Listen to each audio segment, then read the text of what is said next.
Dans un monde peuplé de monstres terrifiants, Marin, notre héros, combat un ORC avec son groupe, et ensemble, ils le tuent. Après cela, il s'assure que tout le monde va bien et remercie Marin pour son aide en tant que vanguard. Il les choque en tranchant le bras de l'ORC, en le dépeçant et en le faisant bouillir lentement pour enlever l'odeur forte. Ensuite, il découpe la viande finie en morceaux et la fait sauter avec des nouilles.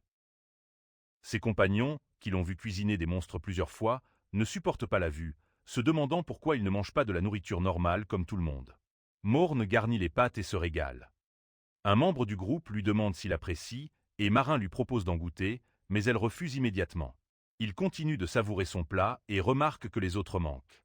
Ses compagnons parlent d'un héros tombé, dont le corps a récemment été trouvé dans la forêt de Tyrson. Cela surprend les autres, car l'un d'eux venait de passer par la forêt, et il semble étrange qu'un héros prometteur ait été tué. Ils se demandent donc à quel point les monstres là-bas sont puissants. Curieuse, la même fille qui voulait savoir si Marin aimait vraiment ce qu'il mangeait, lui demande pourquoi il mange des monstres. Il y a 3 mois, dans un petit village du sud, les marchands se plaignaient après avoir appris que les charrettes habituelles étaient suspendues à cause de l'apparition récente d'un Red Boar. Pour cette raison, ils refusaient de quitter la ville et informaient les autres villageois, en quête d'un moyen de transport, d'essayer ailleurs. Ne sachant que faire, les villageois annulent leurs plans, et la compagnie de marchands se demande comment livrer des marchandises à un noble. En se plaignant, il voit Morn tenter de réserver un transport, mais un propriétaire de charrette le rejette. Il décide alors de l'engager, car il a l'air fort. Au début, la tenue usée de Morn faillit lui coûter le job, mais les marchands, dans leur situation, l'interpellent pour savoir où il va. Quand Marin leur dit qu'il va à un drame, il informe qu'ils ont un groupe de marchands qui s'y rend, mais au lieu de le faire payer, ils aimeraient qu'il les accompagne, avec bien sûr des repas gratuits. Sceptique, Marin demande des nouvelles de la situation sur place, mais le marchand joue la sécurité en trouvant un terrain d'entente avec lui, et Marin accepte d'y aller. Il monte à bord et le marchand lui dit d'attendre jusqu'à midi, car ils veulent trouver le plus de voyageurs possible avant de partir. Là, le marchand se présente comme Maham, et Marin fait de même. Après l'avoir laissé recruter d'autres voyageurs, Maham s'inquiète de Marin, craignant qu'il ne soit un déserteur, mais son collègue s'en moque tant qu'il peut combattre des monstres. L'homme dit alors à Maham de recruter plus de mercenaires s'il a si peur. Pendant ce temps, Marin fait une sieste et se remémore avoir vu le héros gravement blessé et incapable de bouger, se demandant comment les choses en sont arrivées là. Entendant des pas derrière lui, Marin se retourne avec peur et voit un énorme monstre araignée s'approcher. Alors il crie de peur, disant qu'il ne veut pas mourir et qu'il veut aller à un drame. Soudain, Maham le réveille, et Marin apprend que la charrette est pleine de gens et a commencé leur voyage. Là, Morn apprend que les autres mercenaires vont à Aruom et à un drame, respectivement. Curieux, Maham lui demande où il se rend pour un drame, et Marin leur dit qu'il va à l'orphelinat de Saint-Rios pour voir sa famille, qu'il n'a pas pu visiter depuis longtemps. Surpris d'apprendre que la ville a un orphelinat, les mercenaires se demandent les uns aux autres d'en savoir plus, mais l'un d'eux change de sujet et demande curieusement le niveau de Morn. Il explique qu'il est plus facile de collaborer en connaissant les capacités de chacun, et le niveau montre la force via la fenêtre de statut. L'aîné sort ses statistiques et dit à Morn qu'il est niveau 23, croyant que Marin n'est pas près de ce niveau, alors il conseille à Marin de travailler dur s'il veut atteindre un tel niveau. Mais Marin vérifie son statut et découvre qu'il est niveau 95. Soudain, la charrette s'arrête brusquement, et le conducteur les informe qu'un Red Boar charge vers eux. Ils descendent de la charrette, et le mercenaire aîné donne des ordres aux autres, leur disant d'attirer le sanglier loin de la charrette, mais ils découvrent qu'il est déjà proche, alors les autres s'enfuient du véhicule. Quand Marin voit le sanglier, il trouve qu'il est un peu différent, alors il vérifie ses stats et découvre qu'il est niveau 62. Réalisant l'écart entre eux, Marin appelle cela une occasion parfaite pour tester un coup, alors il se précipite vers le sanglier, ignorant l'avertissement de l'aîné. Et quand le sanglier réduit la distance, Marin le coupe en deux d'un simple coup d'épée. La facilité avec laquelle il tue le sanglier choque Marin et les autres mercenaires. L'aîné le félicite et lui tape un peu trop fort dans le dos, tout en s'interrogeant sur l'espèce du sanglier. Marin s'apprête à répondre, mais tout le monde fait une pause. Mais le mercenaire rit et invite Marin à les rejoindre pour un repas. Après son départ, Marin regarde sa paume, surpris par sa puissance. Plus tard, en préparant le dîner, les autres voyageurs chuchotent, se demandant qui est Marin. Mayhem s'invite même, pensant que Marin brandissait une épée légendaire. Mais l'archer mercenaire lui dit qu'il vaut mieux demander à Marin. En se retournant, ils ne le voient pas près d'eux, mais quelques instants plus tard, ils sont terrifiés de le voir traîner le corps du monstre vers eux. À cet instant, l'archer l'affronte en lui criant dessus pour ses actions. Marin, confus, pense que la viande est mieux, mais on lui ordonne de ranger le monstre. Ensuite, L'un d'eux se plaint d'avoir perdu son appétit après avoir vu le sanglier et avertit Marin de ne plus jamais faire ça. Marin essaie alors la bouillie, mais elle a un goût si horrible qu'il finit par énerver l'archer en se plaignant. Là, elle lui explique que c'est mieux que rien et l'avertit à propos de la viande de monstre, disant que même si Marin peut ignorer à quel point la viande a l'air dégoûtante, elle pourrait être toxique. Elle lui montre ensuite le groupe en train d'attacher le corps et de se préparer à le brûler. Se rappelant que Marin se rend à un drame, l'archer lui conseille de manger pour économiser de l'énergie, car leur voyage est encore long. Les hommes l'appellent pour qu'elle enflamme le monstre, car leurs flammes ne peuvent pas le brûler. Elle s'approche d'eux, et Marin se demande pourquoi, mais à sa surprise, elle utilise de la magie pour enflammer le corps. Impressionnés, les autres veulent apprendre la magie, et l'archer leur dit que c'est facile et utile. Marin lui demande alors si elle vient de la tour. Elle est confuse, et Marin lui dit que la plupart des mages viennent de la tour, mais elle lui rappelle qu'elle est une archère.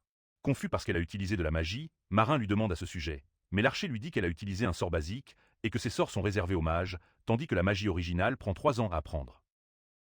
Venir d'un autre paradigme, elle demande à Marin de quelle époque il vient, et lui informe que même de simples aventuriers peuvent faire de la magie basique comme ça. Marin a encore du mal à y croire, jusqu'à ce qu'elle lui montre une ville qui s'éclaire avec des pierres magiques. Surpris, Marin est choqué que de telles pierres aient remplacé les lampes, et l'archer conclut qu'il doit venir d'un endroit rural, car même les jouets d'enfants fonctionnent à la magie de nos jours. À ce moment-là, Marin a l'air d'un vieux, se remémorant son enfance où rien de tout cela n'existait.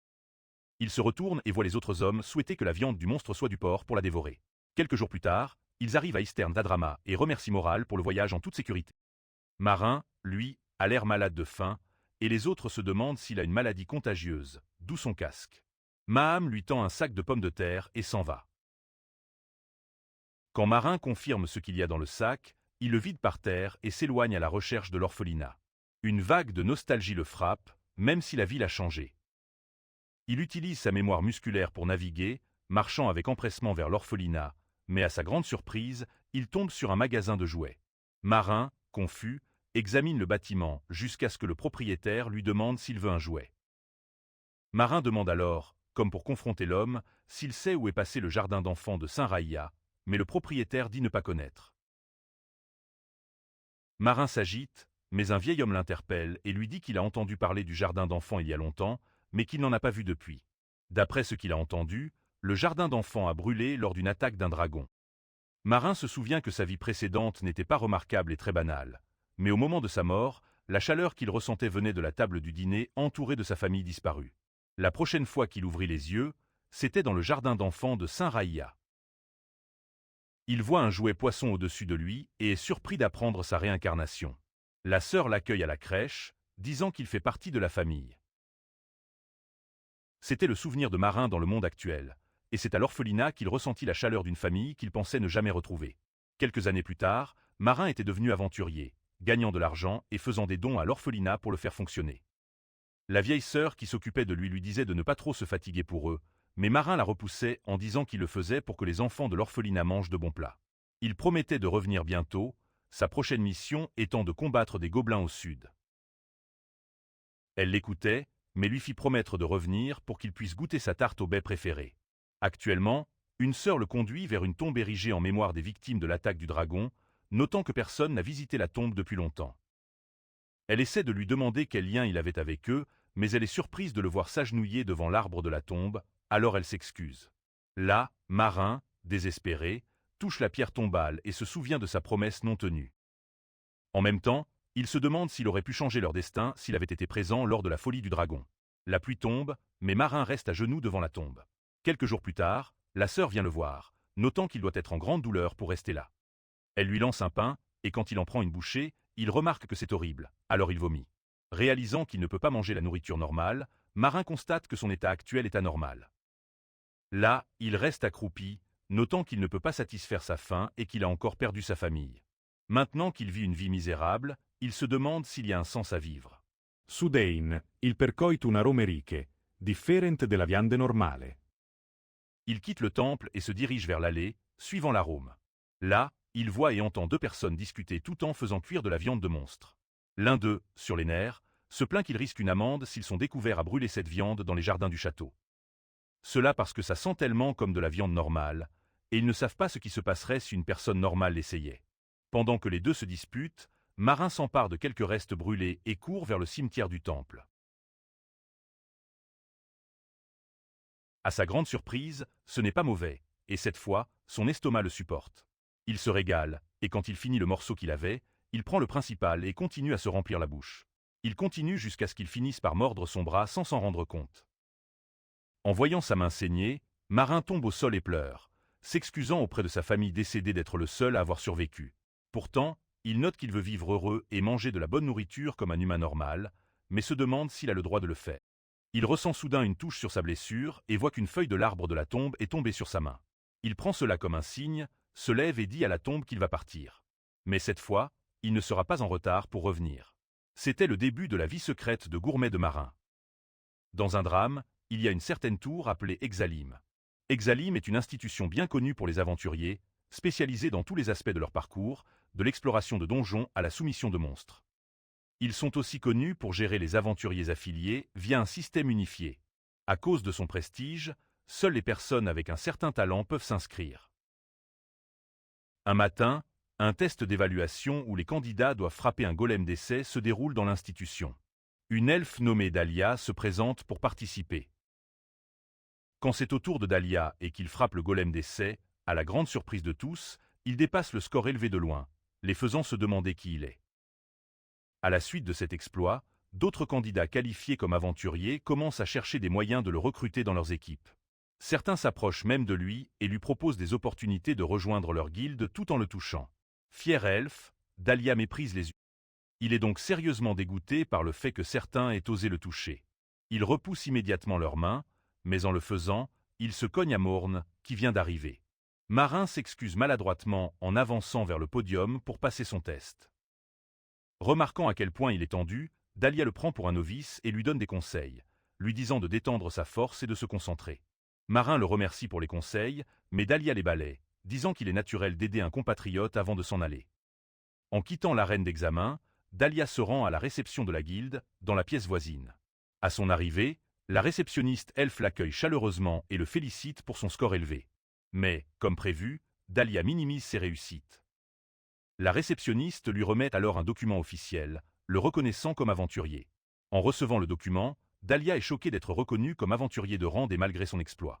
Mais la réceptionniste lui dit que c'est simplement une politique pour chaque nouvel aventurier de commencer au rang D. Elle lui assure qu'avec ses compétences, il grimpera rapidement dans la hiérarchie. Impatient, Dahlia demande les quêtes disponibles pour commencer son ascension. La réceptionniste lui remet alors 2 quêtes de rang D interconnectées concernant la chasse aux gargouilles. Comme prévu, il essaie d'accepter les deux, mais la réceptionniste s'y oppose, car les quêtes sont limitées aux équipes. Apparemment, le lieu n'a pas été nettoyé depuis longtemps. Et comme les aventuriers l'ignoraient depuis un moment, le nombre de monstres a considérablement augmenté. Étant donné que Dahlia ne peut s'inscrire à la quête qu'avec une équipe, il regarde autour de lui pour trouver un membre convenable, mais ne voit que des perdants. Tout à coup, le golem d'essai de l'autre pièce traverse le mur et frappe Dahlia, laissant tout le monde en désarroi. En essayant de se remettre, Dahlia est choquée de découvrir que Morn est responsable de la situation. Pourtant, il trouve cela étrange, car le golem pèse autant qu'un taureau adulte. Il décide immédiatement qu'il fera un excellent coéquipier. Marin s'excuse pour les dégâts causés, mais la réceptionniste lui dit que ce n'est pas un problème, tant qu'il paie pour les réparations. Elle commence alors à faire le total des frais de réparation. Étant aussi fauché qu'il l'est, Marin révèle qu'il n'a pas d'argent, mais la réceptionniste lui assure qu'il peut prendre son temps pour payer, tant que cela ne prend pas trop de temps.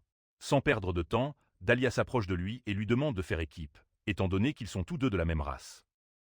Surpris, Marin se demande pourquoi l'elfe de tout à l'heure s'intéresse à lui. Il vérifie ses statistiques et réalise qu'il est assez fort, ce qui le rend perplexe. Finalement, il accepte de faire équipe et ils choisissent chacun une quête. Même la réceptionniste est excitée par cette union, car elle croit que la force de Marin en tant que guerrier complétera les compétences de Dahlia en tant qu'archer. Pendant qu'il se présente et essaie de faire connaissance, la réceptionniste annonce le groupe en les enregistrant. Fr. Dahlia est surpris d'entendre la réceptionniste annoncer Morn comme un humain, pensant qu'il était un elfe. Pendant le trajet vers le manoir, il rabaisse Morn, révélant son aversion pour les humains. Fr. Marin avait remarqué des tensions entre elfes et humains, mais pas à ce point. La réceptionniste n'avait pas montré les traits que Dahlia exhibait. Il reste calme jusqu'à leur arrivée. Fr. En arrivant, Morn ressent l'aura sombre du manoir, confirmant que son nom est justifié. En regardant autour,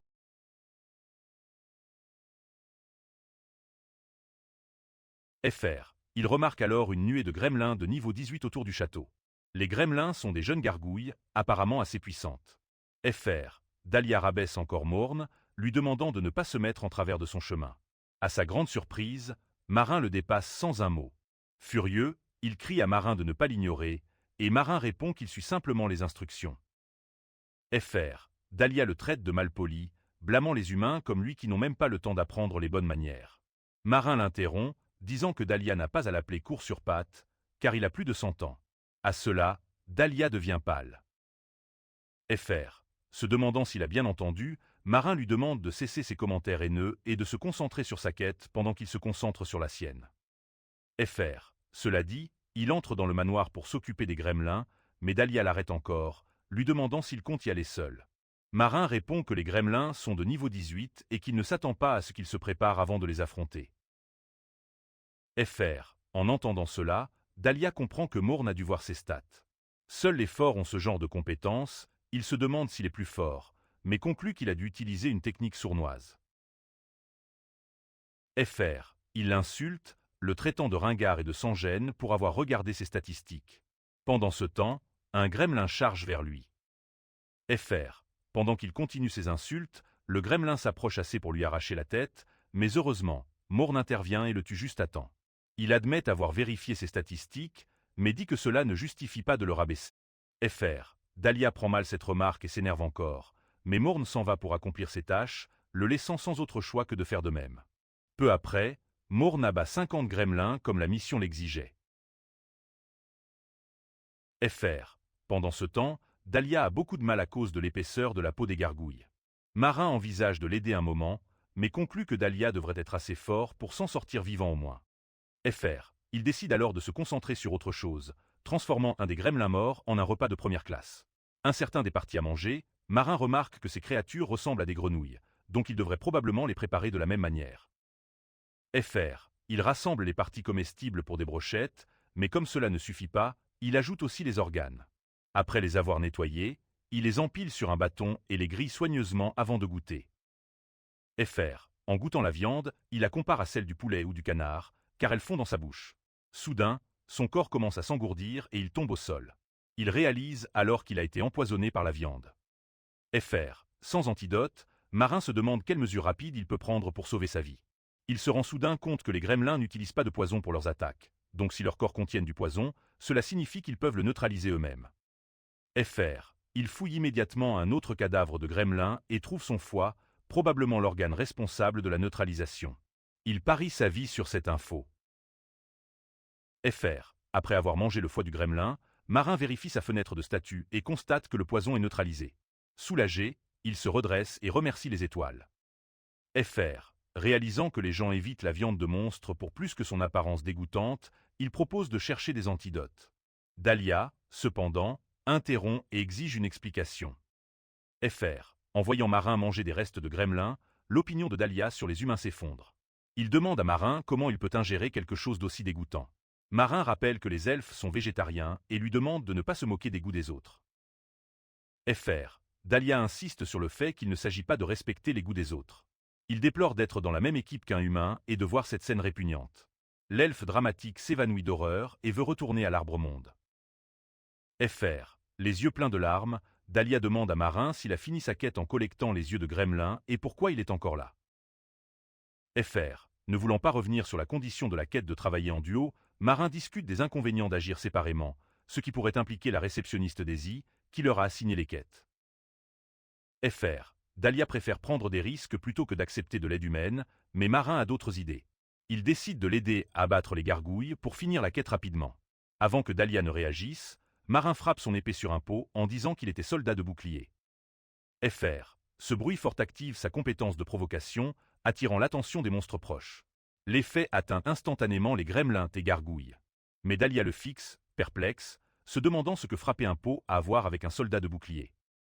FR. Quelques instants plus tard, il voit des hordes de monstres se ruer vers eux, et sa mâchoire se décroche d'incrédulité. Dahlia comprend que Marin utilise la compétence emblématique de provocation. FR. Il se met à courir, se demandant pourquoi cet humain fou utilise une compétence de protection de cette façon. Marin, quant à lui, se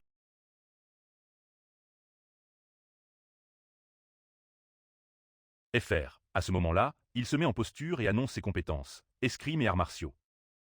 FR. Le système active l'escrime, compétence de rang A qui augmente les dégâts d'épée, et les arts martiaux, compétence de rang B qui améliore son agilité au corps à corps. Les monstres se jettent sur Marin, mais il reste impassible. FR. Après avoir pris un peu de distance, Dahlia décide d'aider Marin avec son archerie. À sa grande surprise, Marin abat facilement la horde de monstres. Dahlia n'en revient pas, lui qui avait eu du mal contre 5 gargouilles, mais Marin les a vaincus sans effort. FR. Plus tard, Dahlia demande à Marin s'il est d'accord pour partager les crédits, puisqu'il a abattu presque tous les monstres seul. Marin accepte sans hésiter, rappelant que c'est une quête de groupe et qu'il a agi ainsi pour aider Dahlia à finir plus vite. FR. Soudain, les oreilles de Dahlia bougent, et il se tourne vers Marin en lui demandant s'il a entendu quelque chose. Intrigué par le mouvement des oreilles de l'elfe, Marin voit Dahlia s'élancer, le laissant confus. FR. Dahlia arrive au bord d'une falaise et aperçoit une charrette bloquée par un accident de serre. 2 hommes se plaignent du retard pour le marché noir. FR. Frustré, l'un d'eux donne un coup de pied à un esclave elfe et lui ordonne de régler la situation, ce qui met Dahlia en colère. L'esclave tombe au sol, suppliant les marchands de ne pas le frapper. Dahlia dit à Marin que c'est pourquoi il déteste les humains. Après avoir exprimé sa haine pour les humains, il demande à Marin de prendre son arme et de punir les marchands d'esclaves. Mais Marin préfère se concentrer sur la quête, suggérant que l'esclave pourrait être légalement lié par une dette ou un crime. Dahlia rétorque que les hommes ont mentionné le marché noir, mais Marin lui conseille de signaler aux gardes de la ville et s'éloigne. En entendant cela, l'opinion de Dahlia sur lui chute encore plus, et il décide de gérer la situation seul. En partant, Marin entend des reniflements et s'arrête. À l'intérieur de la charrette, une elfe essaie désespérément de calmer son enfant qui pleure. Pendant que Dahlia hésite à affronter seuls les marchands d'esclaves, Marin s'élance et frappe une des roues de la charrette, laissant les marchands d'esclaves bloqués. Surpris, Dahlia demande pourquoi il a changé d'avis après avoir refusé de l'aider plus tôt. Marin se souvient de la gentillesse d'une religieuse durant son enfance. Il décide d'ignorer les querelles des adultes et de se concentrer sur l'enfant, car les enfants sont innocents. Pendant que les marchands d'esclaves peinent à comprendre ce qui vient de se passer, leur chef repère Dahlia et Marin et les désigne rapidement à ses partenaires. L'un des marchands exige immédiatement de savoir qui ils sont. Mais avant qu'ils ne terminent, Dahlia et Marin sautent de la falaise, peu profonde et atterrissent devant eux, ignorant complètement ces menaces. Ensuite, Dahlia se met en colère et dénonce l'arrogance des humains, déclarant qu'il est venu sauver ses camarades. Le chef des marchands réagit rapidement en affirmant que tous les esclaves en sa possession sont légaux et qu'ils sont des marchands d'esclaves reconnus sous la famille Marcliès Bestetol. Pour prouver ses dires, il leur montre le blason de la famille Bestetol gravé sur sa charrette. Il exige des excuses et un paiement pour les réparations de la charrette. En l'insultant, il traite Dahlia d'ignorant fauteur de troubles, le rendant furieux. À la surprise générale, Marin intervient calmement et révèle que le blason sur la charrette n'est pas celui de la famille Bestetol. Le chef des marchands panique et décrit les caractéristiques du blason pour les convaincre, mais Marin souligne bientôt l'erreur dans leur blason. Il explique que le loup sur le vrai blason Bestetol a un œil entaillé, en référence à l'ancêtre borgne, tandis que celui sur leur charrette a 2 yeux normaux. Cette révélation laisse le chef bouche bée et les marchands d'esclaves paniquent alors que Marin explique que l'imitation de la noblesse est punie de mort. Espérant les faire taire, le chef ordonne à ses mercenaires de mettre fin à la duo et il passe rapidement à l'action. Imperturbable face à l'attaque imminente, Marin parle calmement de la façon dont les mercenaires évitaient de combattre leurs semblables par le passé et se demande si c'est différent maintenant. Il envoie ensuite un mercenaire voler avec un puissant coup de poing dans le ventre. Le mercenaire s'écrase au sol, perdant instantanément connaissance, ce qui choque les marchands d'esclaves. Alors que le chef se demande comment un si grand mercenaire a été mis KO d'un coup, une flèche siffle près de son visage et il tombe au sol. Sous la pression de Dahlia et Marin, le chef se rend tout de suite. Plus tard, les elfes libérés remercient Dahlia pour leur sauvetage et il rejoint Marin. Il s'excuse de l'attendre, mais Marin lui demande s'il a fini ses affaires. Dahlia explique alors les arrangements faits pour les elfes et les marchands d'esclaves remis aux gardes de la ville. L'enfant elfe libéré attire l'attention de Marin et le remercie pour ses mouvements impressionnants plus tôt. Les parents le remercient aussi en partant, mais les mots de l'enfant lui réchauffent le cœur. Peu après, Dahlia remercie à contre-cœur Marin de l'avoir aidé à sauver ses semblables, mais Marin ignore la gratitude et lui demande plutôt de le payer. Choqué par sa réponse, l'attitude de Dahlia change complètement et il lui demande si l'argent était son but depuis le début. Marin réfute, affirmant que l'argent est plus fiable que la gratitude.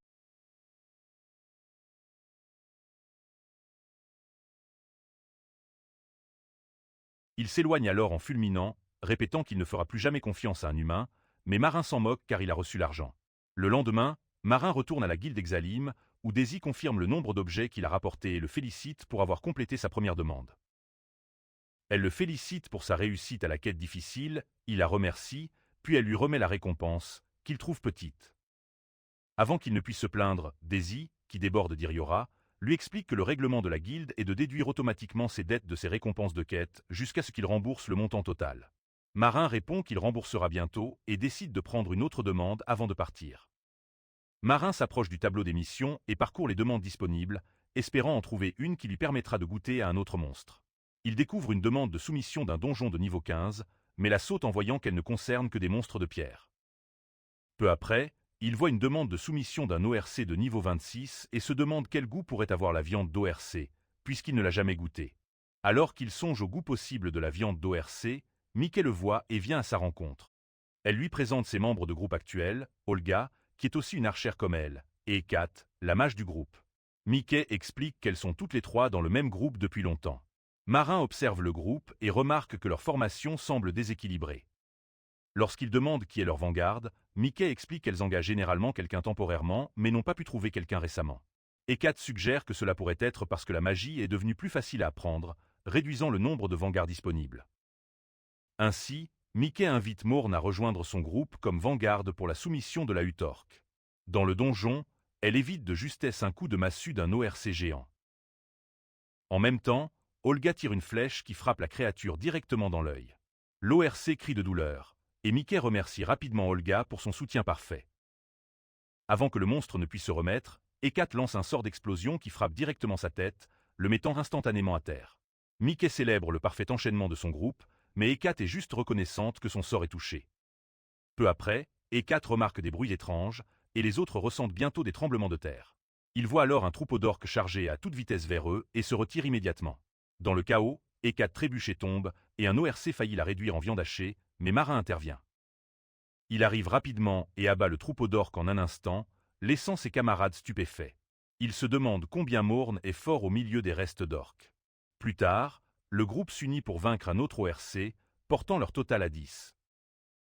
Olga propose d'arrêter, car ils sont tous stressés. Pendant que Mickey s'étire, elle évoque la force de Marin, mais Olga est surtout reconnaissante qu'il ait sauvé Hécat.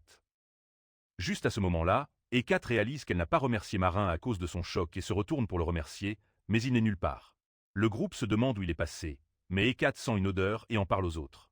Mickey se demande qui fait rôtir de la viande au milieu du donjon. Il découvre bientôt Marin en train de rôtir de la viande sous un arbre. Mickey propose d'ajouter des champignons, mais elle panique en voyant les restes de l'ORC qu'il grille. Il lui demande ce qu'il fait, mais Marin cherche la comparaison parfaite pour le goût. Il conclut que c'est un mélange de bœuf et de porc en savourant le goût juteux. Dégoûté, Mickey lui demande d'arrêter cette viande répugnante, irritant le groupe. Morn, lui, ignore tout et pense à comment ajouter un peu plus d'assaisonnement. Ne comprenant pas la satisfaction sur son visage, le groupe s'écarte pour discuter de ce qu'ils viennent de voir. En voyant leur réaction, Marin conclut qu'il a fini avec le groupe et continue de planifier pour ramener de la viande d'ORC avec lui. En supposant que Marin vient d'une région qui mange des monstres à cause de la pénurie alimentaire, Olga lui tape sur l'épaule et révèle que le groupe est prêt à accepter son goût particulier, mais lui demande de ne pas le faire ouvertement. FR. Leur décision le surprend, mais Olga explique qu'ils ne veulent pas perdre un avant-garde aussi fiable à cause de son goût étrange. Ensuite, elle propose de manger et de dormir pendant qu'Hécat et Mickey offrent des biscuits et du jerky à Morn, qui refuse poliment. FR. Le lendemain, le groupe reprend la demande de soumission des orques et affronte un ORC ensemble. Marin encaisse les attaques en avant-garde pendant que les autres tirent des flèches et lancent des sorts. Plus tard, Marin prépare de la viande d'ORC pour le dîner, ce qui rend Hécat nauséeuse. FR. Au coucher, Marin s'éloigne pour dormir seul, ce qui inquiète Mickey. Elle lui demande pourquoi, et Marin dit que c'est plus confortable. Ensuite, Olga prend le premier tour de garde et les autres dorment. FR. Alors que le feu crépite doucement, son bruit apaisant rappelle à Morn d'anciens compagnons autour d'un feu similaire. Soudain, des voix appellent son nom. Il se réveille en sursaut et demande pourquoi tout le monde est éveillé. Hécat le menace alors avec un sort chanté. FR. Elle dit qu'ils ont examiné son statut par curiosité et trouvé son titre. FR. Avec le cristal dans la main de Mickey, la fenêtre de statut montre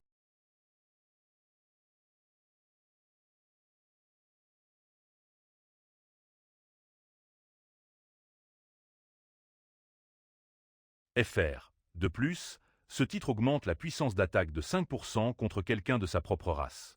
Mickey, frissonnant d'horreur, dit qu'ils ne peuvent ignorer qu'il a tué plus d'une centaine de personnes. FR. En voyant qu'il a facilement intégré leur guilde, Olga devine qu'il n'a pas de casier judiciaire et lui demande des explications. Morn s'excuse sans en dire plus, et Olga lui demande de quitter le groupe, ne pouvant pas faire confiance à un meurtrier. FR. À leur grande surprise, Marin accepte, prend son sac et s'en va. Il y a 100 ans, dans la forêt de Southern Tyrson, un groupe de gobelins a attaqué des mercenaires, mais ceux-ci ont facilement vaincu les monstres. Le chef a loué l'habileté de l'archer et ils ont discuté un moment. FR. Elle se tourne vers Marin, l'appelant Charlotte, et lui demande des nouvelles de l'organisation des preuves de soumission.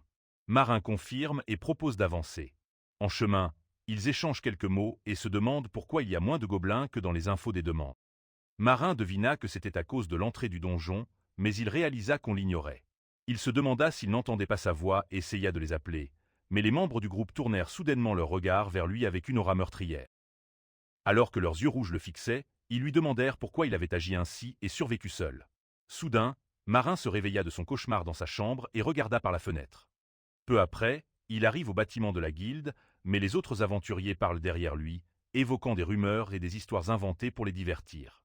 Voyant que les gens exagèrent, il décide de les ignorer et retrouve Daisy. Cependant, elle l'informe de sa promotion au rang C et lui remet le certificat.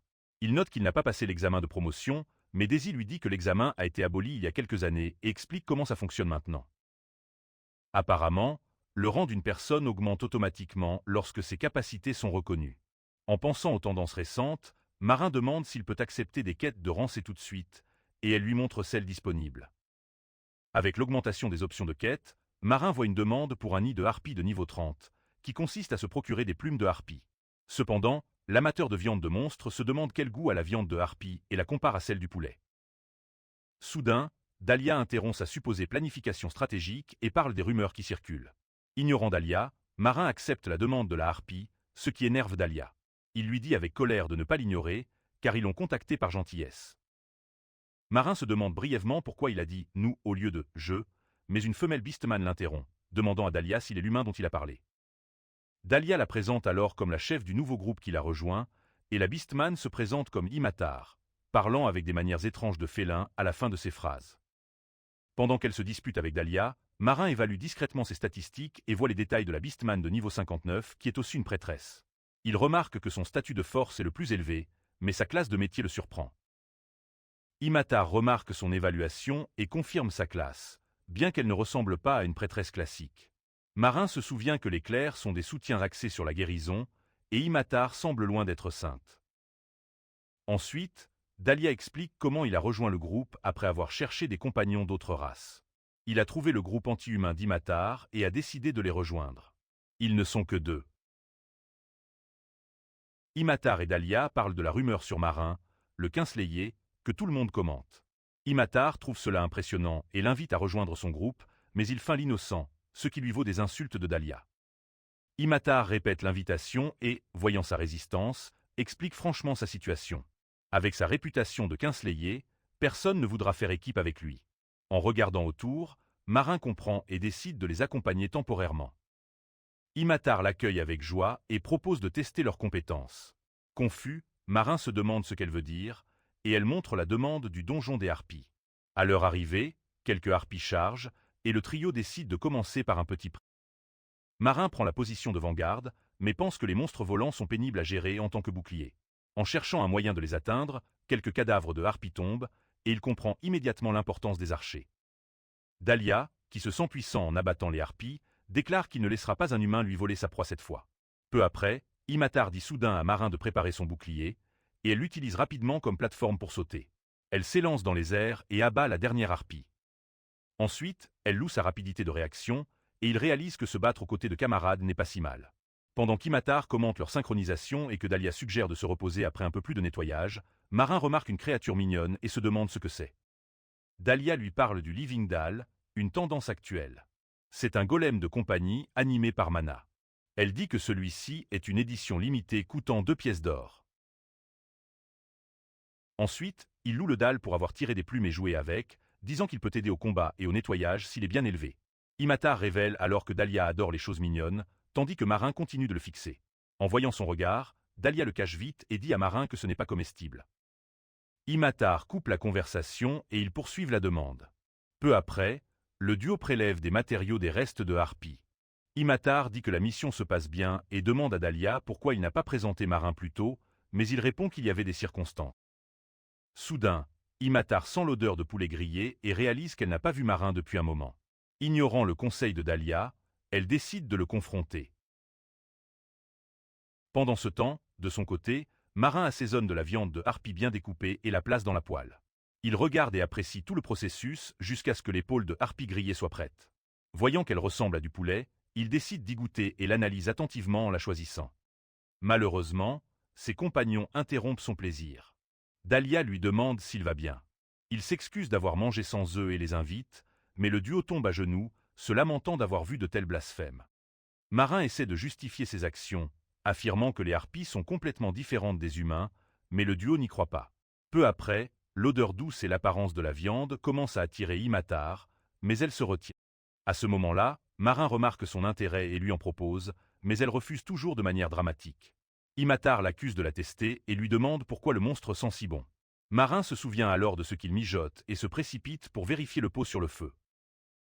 Il ouvre le pot et dévoile les pieds de harpie mijotés, mais Imatar affirme qu'il n'y a presque pas de viande sur les pieds. Marin, qui veut juste avoir des pieds de poulet, en prend une bouchée et raconte le goût exquis, qui est similaire à la texture d'un pudding à cause de sa cuisson. En le voyant manger les pieds de harpie, Dahlia panique et révèle qu'ils contiennent un poison paralysant. Soudain, cela paralyse Marin, et Dahlia demande à Imatar de lui lancer un sort. Cependant, Imatar avoue qu'elle ne sait pas comment faire, car c'était trop compliqué à apprendre, mais Dahlia affirme que c'est un sort de base que chaque prêtre apprend. À cause des disputes constantes, une harpie arrive et Imatar blâme Dahlia d'avoir haussé la voix. Néanmoins, Imatar leur dit de ne pas paniquer et lance un sort d'inferno, qui rate sa cible et grille plutôt la poupée vivante de Dahlia. Dahlia se lamente et blâme Imatar, qui s'excuse, avouant son faible niveau. Elle promet de remplacer celui de Dahlia, mais il dit que c'est une édition limitée et continue de se plaindre de la rancune qu'il gardera pendant 100 ans. Plus tard, le trio retourne à la guilde, fatigué. Daisy confirme les matériaux importants et leur demande de jeter la viande de harpie. Ensuite, Dahlia évoque son épuisement mental, mais Imatar lui redemande si elle ne veut vraiment pas un autre dalle vivant. Peu après, Imatar remarque les pieds de harpie avec Marin et lui pose des questions à ce sujet, mais il n'est pas prêt à le laisser se perdre après l'avoir préparé. Plutôt que de le porter comme ça, Imatar lui parle de la fonction de stockage dans le système. Apparemment, c'est une dimension différente créée par la magie spatiale où les utilisateurs peuvent stocker des objets. Marin se souvient alors du stockage, ouvre le sien et se demande pourquoi il porte des charges lourdes dans un sac à dos, se demandant quand il a oublié quelque chose d'aussi important. Cependant, Imatar attire son attention et, après avoir parlé de leur chimie, propose de former un groupe officiel. Après avoir entendu la suggestion, Marin pense à former un groupe avec des haineux des humains, mais avant de répondre, Imatar s'en va s'inscrire, laissant les deux autres sans voix. Ensuite, Dahlia l'accepte comme coéquipier et il décide de rejoindre le groupe. Elle se réjouit de travailler avec lui, et ses mots lui rappellent son ancienne équipe. Peu après, Imatar revient avec les papiers et leur montre le nom qu'elle a choisi. Les deux autres lisent le nom décevant, groupe totalement chaotique, et Dahlia s'en plaint, mais Imatar défend sa décision en tant que chef. Dahlia demande alors pourquoi elle a choisi ce nom, et Imatar se souvient d'avoir entendu Marin le dire dans le donjon des harpies. Dahlia se lamente du nom absurde qui marquera ses succès. Marin, lui, s'en fiche et décide de griller la viande de harpie restante dans sa chambre. Avant de partir, Imatar l'entraîne à les rejoindre pour la célébration de leur groupe, où ils dépensent la récompense. Ce soir-là, le trio est au pub pour faire la fête, mais Dahlia n'a toujours pas accepté le nom du groupe. Imatar lui dit d'oublier ça puisqu'elle a déjà soumis le nom, mais elle se dispute à ce sujet. Pendant ce temps, Marin remarque le bon repas sur leur table et décide d'y goûter, mais cela l'irrite.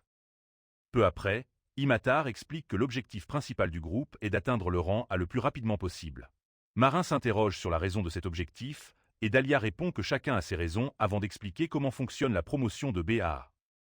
Selon elle, le contenu de l'examen de promotion est un mystère total, et la promotion est réservée aux véritables élites approuvées par la guilde. Imatar prend alors la parole pour révéler. Elle explique que ses petits frères sont toujours esclaves, et elle prévoit de gagner assez d'argent pour acheter leur liberté. Apparemment, le maître des esclaves a promis de vendre leurs statues sans les toucher pendant 3 ans, ou de les vendre avant. Elle évoque comment sa famille a été asservie pendant la Révolution, mais Marin ne connaît pas cet événement, ce qui surprend Immatar et Dahlia. Elle lui explique alors que pendant des siècles, les humains ont asservi d'autres races, les capturant pour les vendre. Les elfes étaient prisés pour leur rareté et beauté, les nains pour leur compétence et leur éthique de travail, tandis que les bistequins étaient traités comme des animaux. Immatar explique comment sa famille a été capturée. Leurs esprits et corps étaient brisés, quiconque tentant de fuir rencontrant une fin horrible. Quand les autres races ne purent plus supporter la souffrance, elles s'allièrent contre les humains, début de la Révolution. Comme les humains avaient beaucoup à perdre dans la guerre, ils ont accepté la demande des autres races d'abolir l'esclavage et ont signé l'accord. Ce pacte a rendu le trafic d'autres races illégal et a contraint les humains à respecter les frontières des autres races. Dahlia ajoute que le pacte a permis aux autres races de sortir de leur cachette et de vivre librement, y compris de devenir aventuriers. Immatar confirme et dit qu'elle est devenue aventurière dès qu'elle a eu sa liberté. Après avoir entendu tout cela, Marin admet qu'il n'était pas au courant du pacte et demande à Dahlia pourquoi il vise le rang A. Dahlia répond qu'il veut devenir l'aîné de la forêt où il a grandi. De plus, sa famille a toujours occupé ce rôle, mais la responsabilité incombe à l'aîné. Cependant, sa sœur aînée ne veut pas de ce rôle, donc Dahlia a accepté avec les anciens. Pour se qualifier, il doit obtenir de nombreuses réalisations. Après avoir partagé sa raison, Dahlia remercie Marin de les avoir rejoints et lui demande son objectif. Avant de répondre, Marin se rappelle de sa famille de l'orphelinat, ce qui lui cause un mal de tête. Les autres se demandent si c'est un objectif très difficile à exprimer, et Marin révèle enfin qu'il veut mettre fin à un dragon. Surpris, ils lui demandent de quoi il parle, et Marin leur dit qu'il veut tuer le dragon qui a attaqué Adrama et brûlé le village il y a longtemps. Il leur répète qu'il veut tuer le dragon. Mais avant cela, il doit faire quelque chose une fois qu'il voit le dragon. Ses coéquipiers marquent une pause, et Morne pense d'abord qu'il croit qu'il plaisante, mais ils sont en fait impressionnés par ses ambitions plus grandes que les leurs, contrairement à son comportement récent. Immatar demande alors en plaisantant à Marin s'il compte manger le dragon. Dahlia lui répond qu'il devra aussi monter en grade, car participer à des opérations comme la soumission de dragons nécessite un rang élevé. Comme ils partagent des objectifs similaires, le trio crie en chœur, promettant de donner le meilleur d'eux-mêmes. Le lendemain, à l'auberge, Marin prévoit de se reposer et de préparer un bon repas. En cuisinant, il réalise qu'il n'a plus d'argent après avoir acheté quelques ingrédients. Et c'est grâce aux dégâts de l'auberge qu'il a enfin remboursé. Marin commence par chauffer l'huile avant d'ouvrir le profil de stockage et de sortir la viande qu'il y avait conservée. Il est surpris de voir que la viande a l'air fraîche, comme lorsqu'il l'a stockée, et il appelle le profil de stockage un entrepôt parfait. Morne mélange un œuf dans une pâte, ajoute de la chapelure et incorpore la viande. Il met ensuite les morceaux dans l'huile chaude. Ça grésille, et quand c'est doré, Marin les retourne comme un chef avant de drainer l'huile et de les mettre dans une assiette. Et voilà, les cuisses de harpie frites sont prêtes, il en prend une égoutte, et c'est mieux que ce qu'il avait prévu. Il se régale et savoure le goût, notant qu'il n'y a pas moyen que ce soit mauvais puisqu'il est celui qui les a préparés.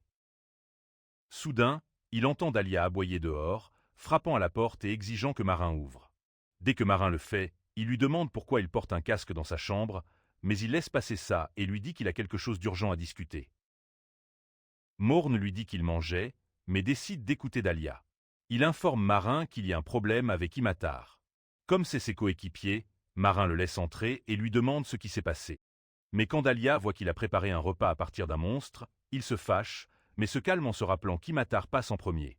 Il prend alors place et demande à Marin de garder ce qu'il s'apprête à dire secret d'Immatar.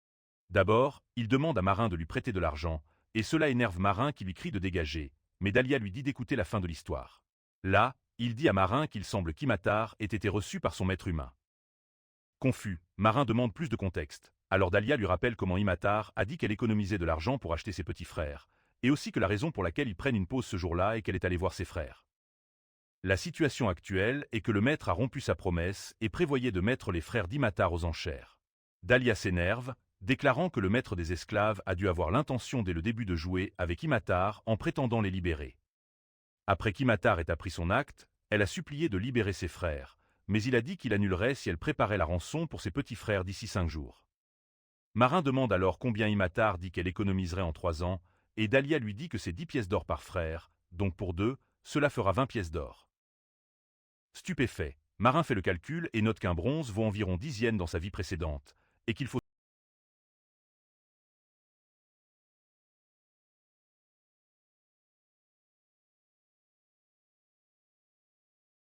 Il se demande où Imatar compte obtenir une telle somme en 5 jours. Dahlia continue son récit, notant qu'il ne voulait pas répandre les rumeurs, mais Imatar lui a supplié de sauver ses petits frères. Marin réalise que c'est pour cela que Dahlia est venue emprunter de l'argent, et Dahlia admet qu'il ne peut pas ignorer les problèmes liés à l'esclavage puisque d'autres races minoritaires sont aussi les frères de son peuple. Dahlia lui demande encore une fois de lui prêter de l'argent, même si ce n'est qu'un peu, mais Marin le choque en refusant. Il rappelle à Dahlia que ça ne fait que quelques jours qu'il a formé un groupe avec eux, et il se demande s'il peut leur faire confiance avec une telle somme. En réalité, Marin n'a pas tant d'argent, mais il reste ferme. Il se souvient qu'il est motivé par l'argent, alors il essaie de le manipuler en disant qu'Imotar a des frères qui viennent de commencer à marcher. Marin se fâche en voyant le plan de Dahlia, mais il lui dit qu'il énonce des faits. Marin demande ce qu'il y a pour lui s'il lui prête de l'argent, et Dahlia propose de rembourser le double avec intérêt, mais Marin dit qu'il pourrait juste s'enfuir avant qu'il ne meure. Après tout, sa vie est courte. Dahlia, déstabilisée, lui demande de l'écouter. Il chuchote s'il a l'attribut vent, mais Marin répond que non. Il est alors confus, se demandant pourquoi il chuchote. Dans leur monde, tant qu'on a le statut d'intelligence, on peut utiliser tous les types de magie. Comme son nom l'indique, cela indique quel élément convient à ses besoins. La magie liée aux attributs consomme moins de mana, mais est plus puissante. La plupart sont donnés à la naissance, et la plupart des gens naissent avec un type d'attribut. De temps en temps, des génies naissent avec 2 ou plusieurs aptitudes, et la plupart des sorciers célèbres en font partie. N'ayant pas d'autre choix, Dahlia dit à Marin que s'il l'aide, il lui accordera la bénédiction des esprits, l'attribut vent. Marin réfléchit et reste silencieux, donc Dahlia suppose qu'il en veut plus, mais Marin dit que ce n'est pas quelque chose que n'importe qui peut faire, alors il demande encore une fois si Dahlia peut faire cela, et il jure sur le nom de la forêt. Marin accepte alors, et ils partent. Dehors de l'auberge, Dahlia demande à Marin comment il compte obtenir l'argent, car 20 pièces d'or ne sont pas une petite somme.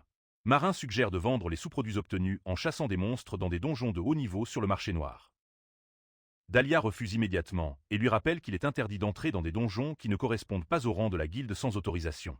Marin demande alors comment ils sont censés réunir une telle somme en si peu de temps, mais Dahlia insiste sur le fait que les activités illégales sont trop dangereuses. La raison est que les quêtes émises par la guilde sont classées selon le rang de l'aventurier, et accepter des quêtes qui ne correspondent pas à son rang est strictement interdit.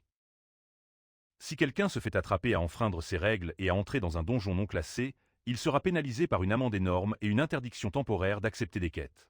Marin réalise qu'il faudra trop de temps pour atteindre des donjons de haut niveau, car ils sont généralement loin de la ville. Rien qu'en voyageant, on peut passer près de 3 à 4 jours.